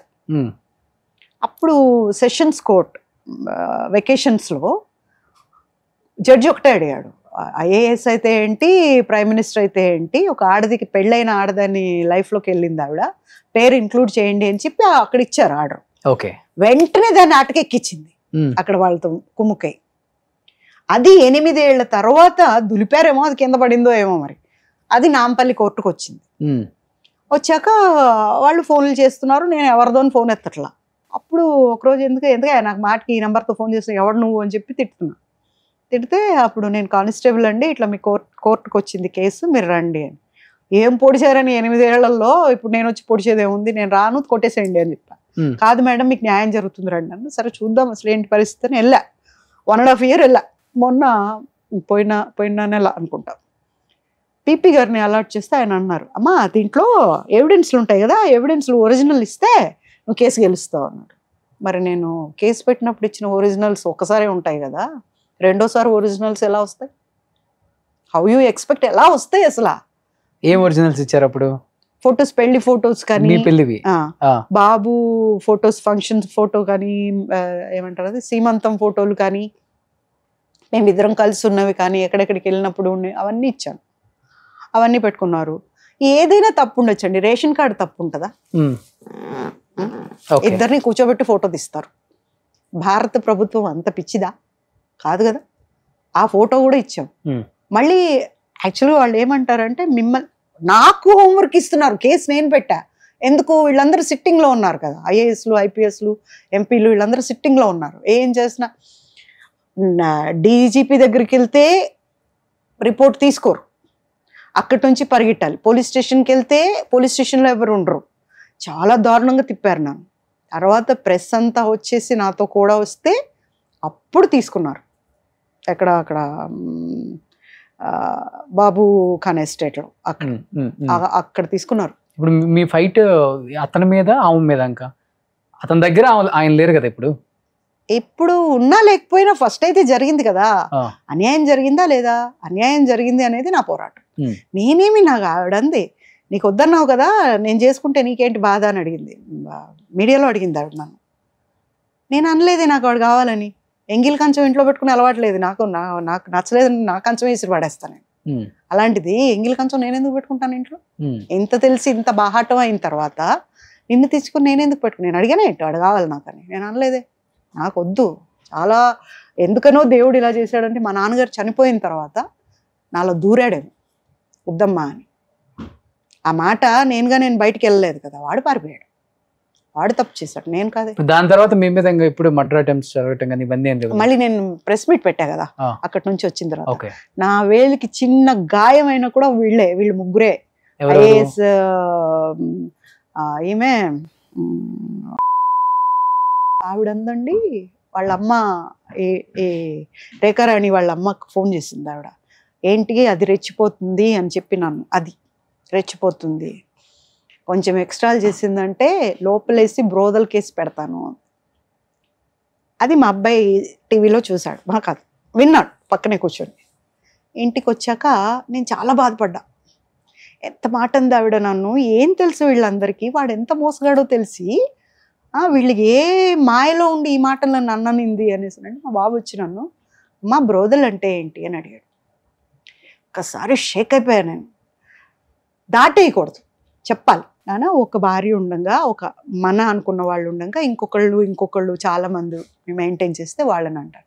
అయ్యో రేఖారాణి ఆంటీకి ఎంత కష్టం వచ్చింది కదా పాపం, ఆవిడకి వాళ్ళ ఇంట్లో వాళ్ళు ఉంటే కూడా నాన్నని తీసుకెళ్ళింది కదా పాపం, బ్రోదల్ అయిపోయింది ఆంటీ అన్నాడు. మా బాబు అంతే, అప్పుడు 7 ఏళ్ళేమో. అంటే ఆవిడన్నమాట నన్ను ఇక్కడ కొట్టింది. బ్రోదల్ కేసు బుక్ చేస్తాను అంటే అంత తేలిగ్గా ఉంటారండి ఆడాళ్ళు అంటే? నేను ఇండస్ట్రీయే కావచ్చు, ఇండస్ట్రీలో ఉన్న ఆడవాళ్ళు అంటే అంత తేలిక? మీరంతా గొప్పోళ్ళా? నాకు తెలుసు, వాళ్ళందరి చరిత్రలు నాకు తెలుసు. ఎవరి చరిత్ర ఐఏఎస్ ఈవిడ రేఖారాణి గారికి ఏముంది ఇవన్నీ నాకు కూడా తెలుసు. కానీ మర్యాద నేను ఊరుకున్నా. బట్ టైం వచ్చినప్పుడు ప్రెస్ మీట్ పెట్టి చెప్పారా? చెప్పా, నాకేం జరిగినా కూడా వీళ్ళే దానికి కారణం అని చెప్పి. అప్పటి నుంచి ఇంకేం జరగదు. కానీ ఎప్పుడో అనిపించింది జరుగుతుందేమో ఒకవేళ అని, బట్ జరగదు. ఎన్ని సంవత్సరాలు అయింది జరిగి? 9 ఏళ్ళు అయిపోయిందిగా. 9 ఏళ్ళు అయిపోయింది. కేసు నేనే డ్రాప్ అయిపోయా. నాకు వద్దు, ఇది గెలవరు కేసు. దాంట్లో ఎవిడెన్స్లే లేవండి. నేను ఇంత కట్ట ఎవిడెన్స్లు ఇస్తే ఒక్కటి లేదు దాంట్లో. ఇప్పుడు మళ్ళీ తెమ్మంటున్నారు. అది కూడా ఆటే. ఇదంతా వాళ్ళు మింగిల్ అయి ఉన్నారు అందరూ. సో ఏది ఏమైనప్పటికీ ఇప్పుడు జరగాల్సింది చాలా ఉంది కాబట్టి, ఇంత జరిగిన తర్వాత ఫైనాన్షియల్గా మీ పొజిషన్ అంటే ఏంటి? ఇబ్బంది పడుతున్నారా లేకపోతే మంచిగా సెటిల్డా? ఐఎమ్ నాట్ సెటిల్డ్ అండి. నేను ఇబ్బందిలోనే ఉన్నాను. ఆర్థికంగా చాలా ఇబ్బందులు పడుతున్నారా? బాగా పడుతున్నాను. ఇప్పుడు అవకాశాలు కూడా తగ్గాయి కదా, అందరికీ కూడా రావట్లేదు. నేను ఒకటే అడుగుతాను, ఒక మంచి ఆర్టిస్ట్ ఇక్కడ లేరా? ఒక మంచి ఆర్టిస్ట్ ఉండి మీరు ఎందుకు తీసుకోవట్లేదు అంటే, ఒక క్యారెక్టర్ ఆర్టిస్ట్ని కూడా అదర్ స్టేట్స్ నుంచి తీసుకొస్తున్నారు. ఇది చాలా అన్యాయం. దీన్ని ఎలా పరిష్కరించుకోవాలి అంటే అందరూ ఒకటవ్వాలి. ఇలాంటివి పరిష్కరించుకోవాలంటే చాలామంది కష్టాల్లో ఉన్నారు. నేను కష్టాల్లో ఉన్నాను. నేనేమి సెటిల్డ్ కాదు. సొంత ఇల్లు ఉందా అండి? లేదండి, అద్దెల్లు ఉంది. అద్దెంట్లో ఉంటున్నాను. చాలా కష్టాలు ఉన్నాయి, చాలా బాధలు ఉన్నాయి. దానికి సాల్వేషన్స్ చదివించడానికి నా దగ్గర ఉన్నవన్నీ అమ్ముకున్నాను. ఎవరిని అడుక్కోలేదు. కరెక్ట్గా బాబుకు ఫీ కట్టాల్సిన టైంలో కట్టలేకపోయేదాన్ని. బాబోయ్ అని ఏడ్చే టైంలో నాకు ఒక ప్రాజెక్ట్ వచ్చింది, ఏదో ఒకటి. అట్లా తోసేసేవాడు దేవుడు. ఒకళ్ళని అడుక్కొని ఇవ్వలేదు. ఫస్ట్ ఆ దేవుడికి అందుకు దండం పెట్టాలి. ఎందుకంటే ఇలా అనకూడదు, ఎప్పుడు ఇలాగే ఉండాలి. సో అలా అనుకుని చాలా వాటికి అంటే అదే చెప్పాను కదా, ఐస్ పెట్టలేను. ఇంత జరిగినా ఇప్పుడు నేనున్న కష్టానికి నేను చాలా కష్టంలో ఉన్నాను. అయినా కూడా నేను ఐస్ పెట్టలేను, నేను మారలేను. అంతే. ఏం చదువుతున్నాడు బాబు? ఇదైపోయింది, ఇంజనీరింగ్ అయిపోయింది. ఓకే. జాబ్ చేస్తున్నాడా? చేస్తాడు. యాక్చువల్గా బాబు గురించి డీటెయిల్స్ చెప్పను. అంటే ఇంత జరిగిన తర్వాత ఇంకా దాయటానికి ఏముంటుంది? ఇప్పుడు మీ జీవితం అంటేనే తెరిచిన పుస్తకం. అంటే బాబుకి ఎఫెక్ట్ కాకూడదు. బాబుని మధ్యలో భయపెట్టారు కదా, బాబుని ఎత్తుకుపోతాం అట్లా ఇట్లా. ఎత్తకపోయేదేముంది? ఇప్పుడు 23-24 వచ్చేసినాయి. ఇప్పుడు లేదు, తనకు కూడా పెద్ద దీని గురించి ఏం లేదు. తనే నాకు అడ్వైజ్లు ఇస్తుంటాడు. కోర్టుకి వెళ్తున్నావా, దాంట్లో ఇది పనికొస్తుంది చూడు, ఇది తీసుకెళ్ళని ఇస్తాడు నాకు. ఇలా చెప్తాడు, ఈ పాయింట్ ఖచ్చితంగా అడుగు అని చెప్తాడు. ఇప్పుడు ఎందుకమ్మా మనకు వద్దు, డ్రాప్ చేసే అంటాడు. వద్దు, వదిలేయమ్మా. ఈ గోల మళ్ళీ ఇప్పుడు నువ్వు వెళ్ళావంటే మళ్ళీ మీడియా వస్తుంది, అంతా బయటికి తీస్తారు, ఇబ్బంది పెడతారు. మళ్ళీ నీకేమన్నా అయితే నేను ఎవ్వరు కాదు, లూజర్ నేను అవుతాను. నాకు నువ్వు కావాలి. నేను ఒకరోజు మా బాబుని నేను దత్తతకి ఇచ్చేద్దాం అనుకున్నాను యాక్చువల్గా చిన్నప్పుడు. ఎందుకు? ఇట్లా అటాక్లు అంట, అవంట ఇవంట ఇవన్నీ చూసి ఏమో నిజంగానే నేను పెంచలేనేమో, వాళ్ళు ఎవరో ఎత్తుకుపోవటం ఏంటి, నాకు తెలిసిన వాళ్ళకి ఇద్దామని, బాంబే వాళ్ళకి ఇద్దామని వాళ్ళతో మాట్లాడా. వచ్చారు. ఇలా నేను కూర్చున్నా. నేను తల్లి ఎంతైనా కూడా ఆగట్లేదు. మా బాబు ఇట్లా వెనకాల కర్టన్ ఉంటే కర్టన్ దగ్గర నుంచి ఇట్లా బట్టి చూస్తున్నాడు అన్నమాట. అంతా మాట్లాడేసా. ఎంత వాళ్ళ ఆస్తి అంతా బాబు పేరట పెట్టేస్తామన్నారు. నేను రాకూడదు అన్నారు, ఎప్పుడు రాకూడదు అన్నారు. సరే అన్న, ఒకసారి నేను లోపలికి వెళ్ళి వస్తాను. ఓకే అన్నారు. వచ్చా, ఇంకా సైన్ చేసుకోవాలి ఇద్దరం. మా బాబు వచ్చి ఇట్లా గట్టిగా పట్టుకున్నాడు నన్ను. ఇక్కడికి ఉంటాడు కదా, ఇట్లా పట్టుకొని మమ్మీ అన్నాడు. ఏనన్నా అంటే, నన్ను వాళ్ళకి ఇచ్చేస్తావా మమ్మీ? నేను వద్దా నీకు? నేను ఏం చేశాను మమ్మీ? నేను బాగా చదువుకుంటా మమ్మీ, నన్ను ఇచ్చేయద్దు మమ్మీ, నేను నీతోనే ఉంటాను. అంతే. సారీ, నేను ఇవ్వలేనండి, నేనే పెంచుకుంటా మా బాబుని. నేను ఎన్ని కష్టాలైనా పడతా కానీ మా బాబుని ఇవ్వను అని చెప్పి ఆ బుజ్జి చేతులు పట్టుకున్నాయి చూడండి. ఆ ఫీల్ ఈ రోజు కూడా నాకు ఎప్పుడైనా బాబుని కోప్పడతాను కదా, టక్కున అది గుర్తొస్తుంది. ఇలా పట్టుకొని నన్ను తిడతావా మమ్మీ అన్నట్టు అనిపిస్తుంది అనమాట. సో అంతే, ఇవ్వలేకపోయా. దానికోసం ఈ జన్మకి ఇంకెంతే, మా బాబు తప్ప ఇంకేం లేదు, ఏ ఆలోచన లేదు. మొన్న ఎవరో అడిగారు, ఆమె ఎవరో సింగర్ పెళ్లి చేసుకుంది, ఈమె ఎవరో ఆర్టిస్ట్ పెళ్లి చేసుకుంది, ఒకరికొకరు తోడు ఉండాలి చివరిది. ఎందుకండి తోడు? ఇద్దరు ఉన్నారుగా. బోర్ కొడితే ఒక నిమిషం ఫోన్ చేసి బాగున్నారా అంటే మీరు మాట్లాడతారుగా. ఇంకా బోర్ ఎక్కడి నుండి వస్తుంది? అక్కర్లేదు, చాలు. ఈ లైఫ్కి ఒక్కసారి పడేంత తప్పు నేను చేయలేదు. మరి ఏ జన్మలో చేశానో నాకు తెలియదు, కానీ చాలా పడ్డాను. చాలా అంటే కొన్ని చెప్పడం కూడా రాలేదు నాకు. అలా అలా పెంచలేదు అమ్మ నాన్న. ఒక రౌడీలాగా పెంచారు నన్ను. రౌడీలాగే ఉన్నా, ఇప్పటికీ అలాగే ఉంటాను. కానీ పడ్డా. ఎందుకు పడ్డానో ఇప్పటికీ అర్థం కాదు. ఏమో ఎప్పుడో చేసుంటాను తప్పు, అందుకనే పడ్డానేమో. కానీ ఇంకా పడే ఓపిక లేదు, పడకూడదు అనుకుంటున్నా. ఇంకా వీటికి అంతటికి ఫుల్ స్టాప్ పెట్టి నాకున్నంతలో నాకు వస్తుంటాయి కదా క్యారెక్టర్స్, అవి చేస్తూ మర్చిపోవాలి, అక్కడే పోవాలి ప్రాణం, అంతే. ఇంకే ఆలోచన లేదు. గ్రేట్ అండి. సింగిల్ పేరెంట్ కష్టాలు వాళ్ళు వీళ్ళు చెప్తుంటే వింటాం, కానీ ఇలా రియల్గా చెప్తుంటే ఆగట్లేదు ఎమోషన్గా నాకు కూడా అస్సలకి. ఎక్కడికైనా వెళ్తే ఇద్దరు గుడికి వెళ్ళినప్పుడు బిడ్డను మధ్యలో పెట్టుకొని ఇలా పట్టుకొని వెళ్తుంటారు. అలాంటివి చాలా చూసుంటాడు మా బాబు. ఆ చిన్న మనసులో ఎంత సంఘర్షణ జరిగి ఉంటుందో అప్పుడు అది ఊహించుకుంటాను. ఒకరోజు చెప్పాను కూడా, నాన్న ఇప్పుడు పెద్దయ్యాక మాట్లాడకూడదు అనేది నీకు లేదు, నంబర్ తీసుకొని ఎక్కడి నుంచైనా మాట్లాడుకోవచ్చు. ఒకటే చెప్పాడు, మా ఒకరోజు నాకు నాన్న అంటే ఒక చాలా గొప్ప వ్యక్తి అన్న ఇది ఉండింది, చాలా మంచి పదం అది, నేను కూడా పిలుస్తాను తొందరలో అనుకునేదాన్ని. ఎప్పుడైతే అతను టీవీలో కొడుకు నా కొడుకే, ఆవిడ నా భార్య కాదని చెప్పాడు చూడమ్మా, అది ఇక్కడ కూర్చుండిపోయిందమ్మా. నాకు నానంటే ఇంత పెద్ద తిట్టు అని నాకు అప్పుడు అర్థమైంది. సో తిట్టుకు నేను రెడీగా లేనమ్మా. I'm very happy with my mother. నేనే వాడికి అమ్మ, అక్క, కుక్క, నక్క, బొమ్మ అన్నీ నేనే. సో మా ఇద్దరికే తెలుసు అది, ఆ బంధం అనేది. అండ్ నవ్వుతుంటాడు. నేను కొంచెం డల్గా ఉన్నా తను తట్టుకోలేడు. ఇలా గడిచిపోతుంది జీవితం. ఒక ఇంత పెద్దది నాకు రాసి ఉంది అని నాకు తెలియదు.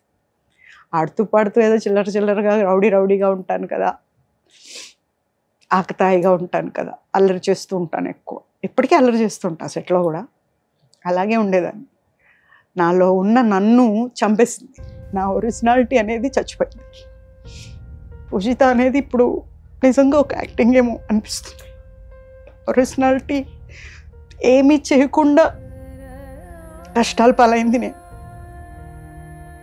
నావి పోగొట్టుకుని కొంతమంది ఉన్నారండి ఇట్లా ఇంటర్వ్యూ అయిన తర్వాత కింద కామెంట్ పెడతారు, డబ్బు కోసం చేస్తుంది ఇలాగా. నేను డబ్బు కోసమే చేస్తుంటే ఇలా ఉండక్కర్లేదు. నేను ఒక యాక్ట్రెస్ని, అది గుర్తుపెట్టుకోవాలి. ఒక కామెంట్ బ్యాడ్గా పెట్టే ముందు, ఒక తల్లిని ఒక మాట అనే ముందు ఆలోచించాలి. వాళ్ళు కూడా ఒక తల్లికి బిడ్డ. గబుక్కుని ఒక మాట అనే ముందు తప్పది. నేను నా బిడ్డ గురించి తప్ప ఎవరి గురించి మాట్లాడను, ఎవరిని నేను ఎత్తేను. నేను చాలా పడ్డాను, వాళ్ళ గురించి కూడా నేను మాట్లాడాను. బట్ ఒకరిని అనే ముందు మాత్రం కంట్రోల్లో ఉండాలి ఎప్పుడు కూడా. అలా అనకూడదు, తప్పు.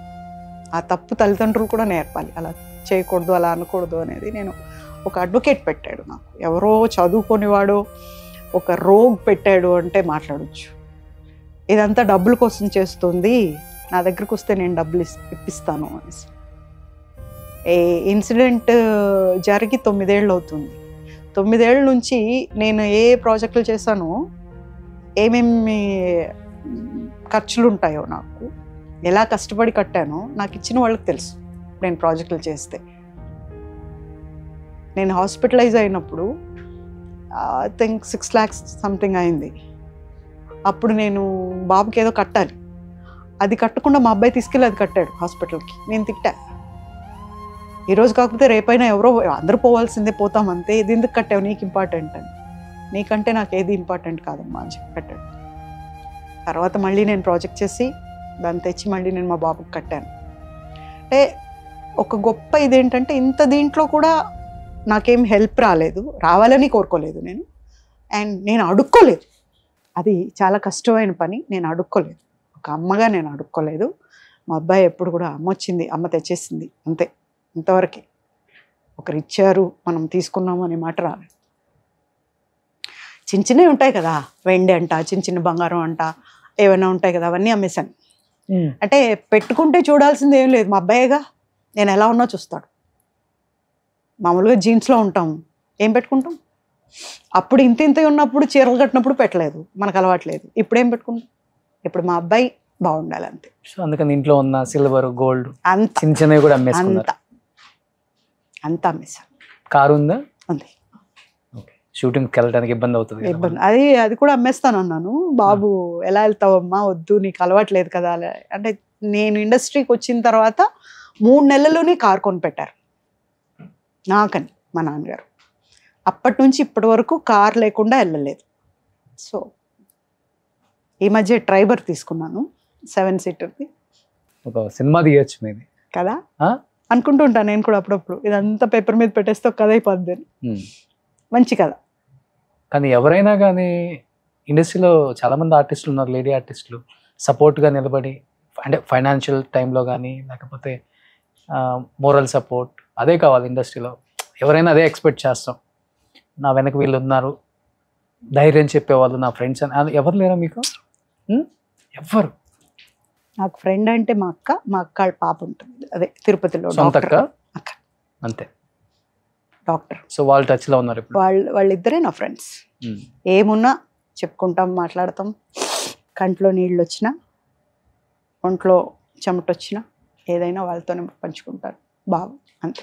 అంతే, ఇంకేం లేదు. ఫ్యామిలీగా చూసుకుంటే నేను బాబు, అదో నన్ను చూసుకుంటూ ఒక్కొక్క పిల్ల, నా కూతురు, అంతే. This is my. సో ఇప్పుడు బాబు హ్యాపీ, చదువు అయిపోయింది, he's happy and he's enjoying his life which I want. నేను ఏదైతే కోరుకున్నానో హ్యాపీగా ఉండాలి, హ్యాపీగా ఉన్నాడు అంతే. సో అంతా కోల్పోయింది మీరు, మాటలు పడ్డది మీరు, కేసుల కోసం తిరిగింది మీరు, ఆర్థికంగా ఇబ్బంది పడ్డది మీరు, కుటుంబాన్ని లాక్కొని వచ్చి కొడుకుని, అంటే తండ్రి వదిలేసి వెళ్ళిపోయినా కానీ ఈ పరిస్థితులలో, అంటే అలాంటి పరిస్థితులలో కూడా కొడుకుని ఆ స్థాయిలో ఉంచుకుంది కూడా మీరు, ఇప్పుడు బతకాల్సింది కూడా మీరే, సో సొసైటీలో నిలబడాల్సింది కూడా మీరే. నేనే. ఇన్ని ఓడిపోకుండా గెలిచి ఇంత దూరం వచ్చారు కాబట్టి ఇంక ఇప్పుడు కూడా గెలుస్తారు. ఇంకా నేను గెలుస్తూనే ఉంటాను.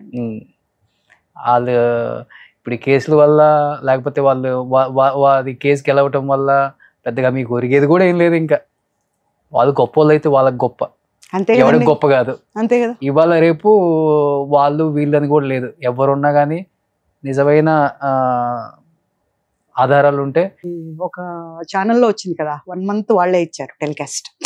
అప్పుడు ఆ ఛానల్ హెడ్ నాకు ఫోన్ చేశారు, అమ్మా బండబూతులు తిడుతుంది నిన్ను, పెళ్ళి అవ్వలేదంట, నువ్వు అబద్ధాలు చెప్తున్నావు అంటే ఎలా ప్రూవ్ చేసుకుంటావు అని. ఒక రౌడీని అప్పుడు చూసుండాల్సింది మీరు. అలా చేశాను నేను. రిజిస్టర్ ఆఫీస్కి వెళ్ళి మొక్కం మీద తన్నాను అతన్ని. తన్ని ఇంత పెద్దగా ఉంటుంది రిజిస్టర్, ఒక్కొక్క పేజ్ ఇంత ఉంటుంది అక్కడి నుంచి ఇక్కడికి. ఆ పేజ్ ఓపెన్ చేసి దాంట్లో టక్క టక్క కొట్టాం. కొట్టి తీసుకుంటే మేము అక్కడి నుంచి డీజీపీ దగ్గరికి వెళ్ళాం. రిజిస్ట్రేషన్ డీజీపీ దగ్గరికి వెళ్ళే లోపల ఇది మార్చేస్తారు వాళ్ళు. మార్చేసి మీడియాకు వేరే చూపించారు. మేము అప్పటికే ఒరిజినల్స్ తీసేసాం కదా, అవి నేను ప్రొడ్యూస్ చేసి ఆ ఫొటోస్ చూపించా. ఇక్కడ గిల్లటం, వాళ్ళిద్దరు పెళ్లిలో గిల్లుకోవటం, గూగుల్లో ఫొటోస్ ఉన్నాయి కదా ఇప్పుడు కూడా. ఇక్కడ గిల్లుకోవటం, కాలు గిల్లటం, తాళి కట్టడం, ఇవన్నీ ఫొటోస్ అప్పుడు పెట్టిన తర్వాత అప్పుడు ఛానల్ హెడ్ నమ్మారు. నమ్మి ఒక్కవేళ నేను నిద్రలో లేచి ఇది టెలికాస్ట్ ఆపండి అన్నా కూడా ఆపకండి అని చెప్పి ఆర్డర్ వేశారు. అప్పుడు కంటిన్యూస్గా టెలికాస్ట్ అయింది కదా. అంటే ఒక ఛానల్ వాళ్ళు నన్ను నమ్మలా, అబద్ధం చెప్తున్నాను అనుకున్నారు. ఐఏఎస్ ఆఫీసర్తో గొడవ ఏంటి, ఎందుకు ఈమెకి ఎందుకు ఉంటుంది అన్నట్టుగా కొంచెం చిన్నగా చూశారు వాళ్ళు. ఇంకొక ఛానల్కి వెళ్ళి చెప్పిన తర్వాత మాకెందుకు ఇవ్వరు అని వీళ్ళు అలిగారు. ఇది మరి బాగుంది, ఫస్ట్ మీకే ఇచ్చాము ఆఫర్, మీరు టెలికాస్ట్ చేయలే, అక్కడ టైం అయిపోతుంది, అది బయటికి రావాలి, పెళ్ళి అయిపోతుంది. వాళ్ళు లేట్ చేసేసరికి పెళ్ళి అయిపోయింది. అప్పుడు ఇంకొక ఛానల్కి చెప్పాను. ఆధారాలు ఉంటే చట్టానికి ఎవరైనా ఒకటేనండి, ఎవరు చుట్టాలు కాదు. సో ఎన్డీ తివారీ గారు లాంటి దాన్నే చూసాం మనం, పెద్ద విశేషమే కాదు. సో ఇవన్నీ దాటుకొని వచ్చారు, ఆ బెదిరింపులు అవన్నీ, వాటికి ఇవ్వాల లేకపోతే లొంగేవాడే లేడు ఎవడు. ఫస్ట్ ఆఫ్ ఆల్ అన్ని దాటుకొని వచ్చారు. 9 సంవత్సరాల తర్వాత కూడా లైఫ్ ని హ్యాపీగా లీడ్ చేస్తున్నారు. కొద్ది గొప్ప ఫైనాన్షియల్ గా ప్రాబ్లం ఉన్నా కానీ మీకు వచ్చిన ప్రాజెక్ట్స్, మీకు వచ్చిన ఆఫర్స్ తోనే మీరు నెట్టుకొస్తున్నారు. కానీ ఇండస్ట్రీలో పూజిత అంటే ఒక చిన్న బ్లాక్ మార్క్ కూడా లేదు. ఏం అలాంటిది అలాంటిది ఇలాంటిది అని మాట్లాడేవాడు కూడా లేడు. ఆ స్కోప్ కూడా ఇవ్వలేదు మీరు, కాబట్టి మీరే సక్సెస్ అయినట్టు. సో అందుకని నేను మీకే హ్యాట్సప్ చెప్తాను. సో బాబు 23 years వచ్చాయి, హ్యాపీగా జాబ్ చేస్తారు. ఒక 2-3 years తర్వాత హ్యాపీగా పెళ్లి అవుతుంది, మీరు ఒక ఫ్యామిలీ అవుతారు. సో ఇండస్ట్రీ కూడా పూజిత గారు మంచి మంచి సినిమాలు తీశారు, డెఫినెట్గా ఆమె ఓపెన్గా చెప్పారు. ఫైనాన్షియల్గా చాలా ప్రాబ్లం ఉన్నప్పటికి కూడా నేను ఎప్పుడు ఎవరికి చెప్పుకొని ఇలా చేయి చాపలేదు. ఉన్న దాంట్లోనే ఇంట్లో ఉన్న గోల్డ్ సిల్వర్ అమ్ముకొని నా కష్టమే నేను పడ్డాను. కానీ ఎవరిని చేయి చాచి అంటే ఆమె అడిగితే ఇచ్చే వాళ్ళు చాలా మంది ఉంటారు. గొప్ప గొప్ప యాక్టర్స్తో వర్క్ చేశారు. కానీ అది తనకి ఇష్టం లేదు. అలాంటి ఫ్యామిలీ నుంచి రాలేదు. దేహి అనే పొజిషన్ నాకు వచ్చినా నేను అడగకూడదు. నా కష్టంతో నేను బతకాలి. మర్చిపోయా ఒక్క ఇన్సిడెంట్ చెప్తాను. నరేష్ ఉన్నారు కదా, హీరో నరేష్. అవును, సీనియర్స్ పెద్ద నరేష్ గారు అన్నయ్య. ఆయన మాత్రం నేను హాస్పిటల్లో ఉన్నప్పుడు హెల్ప్ చేశారు. మనం తిని లేదనుకోవడం, అది నాకు తెలియదు. నేను బెడ్ లో అన్కాన్షియస్ గా ఉన్నప్పుడు బాబు దగ్గరికి పంపించారంట, వాళ్ళు హెల్ప్ చేశారు ఆయన. సో ఇప్పుడు నేను అడిగితే అన్నయ్య నువ్వు ముందు ఇంటికి రా కోతి అంటారు. బట్ నేను కష్టంలో ఉన్నప్పుడు ఎప్పుడు కూడా మనం అలాంటి పని చేయకూడదు, అడుక్కోకూడదు. సో ఇండస్ట్రీ ఆమె ఏది కూడా ఫైనాన్షియల్ గా నేను ఇబ్బంది పడుతున్నాను, నాకు డబ్బు కావాలని అడగట్లేదు. మంచి క్యారెక్టర్స్ ఇవ్వండి. సో తెలుగులో చాలా సినిమాలు చేస్తున్నాం మనం, వెబ్ సిరీస్లని, ఓటీటీకి ఎన్నో చేస్తున్నాం.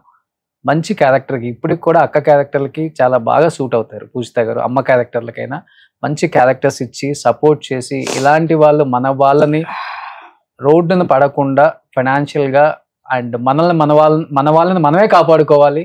అది మనకి గౌరవం. కాబట్టి మరి చేతులు జోడించి అడుగుతున్నాను డైరెక్టర్స్ అండ్ ప్రొడ్యూసర్స్, మన తెలుగు వాళ్ళు టాలెంట్ ఉన్న వాళ్ళు చాలా మంది గొప్ప వాళ్ళు ఉన్నారు. అందరికి మంచి అవకాశాలు ఇవ్వాలి మనస్ఫూర్తిగా కోరుకుంటున్నాను. పూజిత గారు థ్యాంక్ యూ సో మచ్. ఏదో చాలా చిన్నగా ఉంటుంది మీ లోపల జర్నీ, అంటే మీ పర్సనల్ లైఫ్ అనుకున్నాను, కానీ ఇంత పెద్ద స్టోరీ ఉంటుంది, ఇంత జరిగిందని నాకు తెలియదండి. నిజంగా ఎప్పటి నుంచో ఇంత బాధను లోపల పెట్టుకొని ఇంత హ్యాపీగా సంతోషంగా నవ్వుతూ అందరిని నవ్విస్తూ మంచి మంచి విల్లీ క్యారెక్టర్స్ చేస్తూ అందరిని మెప్పిస్తున్నారు, అందరు మెప్పు పొందుతున్నారు. ఆ ఆశీస్సులే మిమ్మల్ని ఇంత దూరం తీసుకొచ్చాయండి. ఇంకపై కూడా ఇలాంటి ఆశీస్సులే మీకు ఈ ఇంటర్వ్యూ తర్వాత నాకు తెలిసి ఐస్ ఓపెన్ అయిపోతే.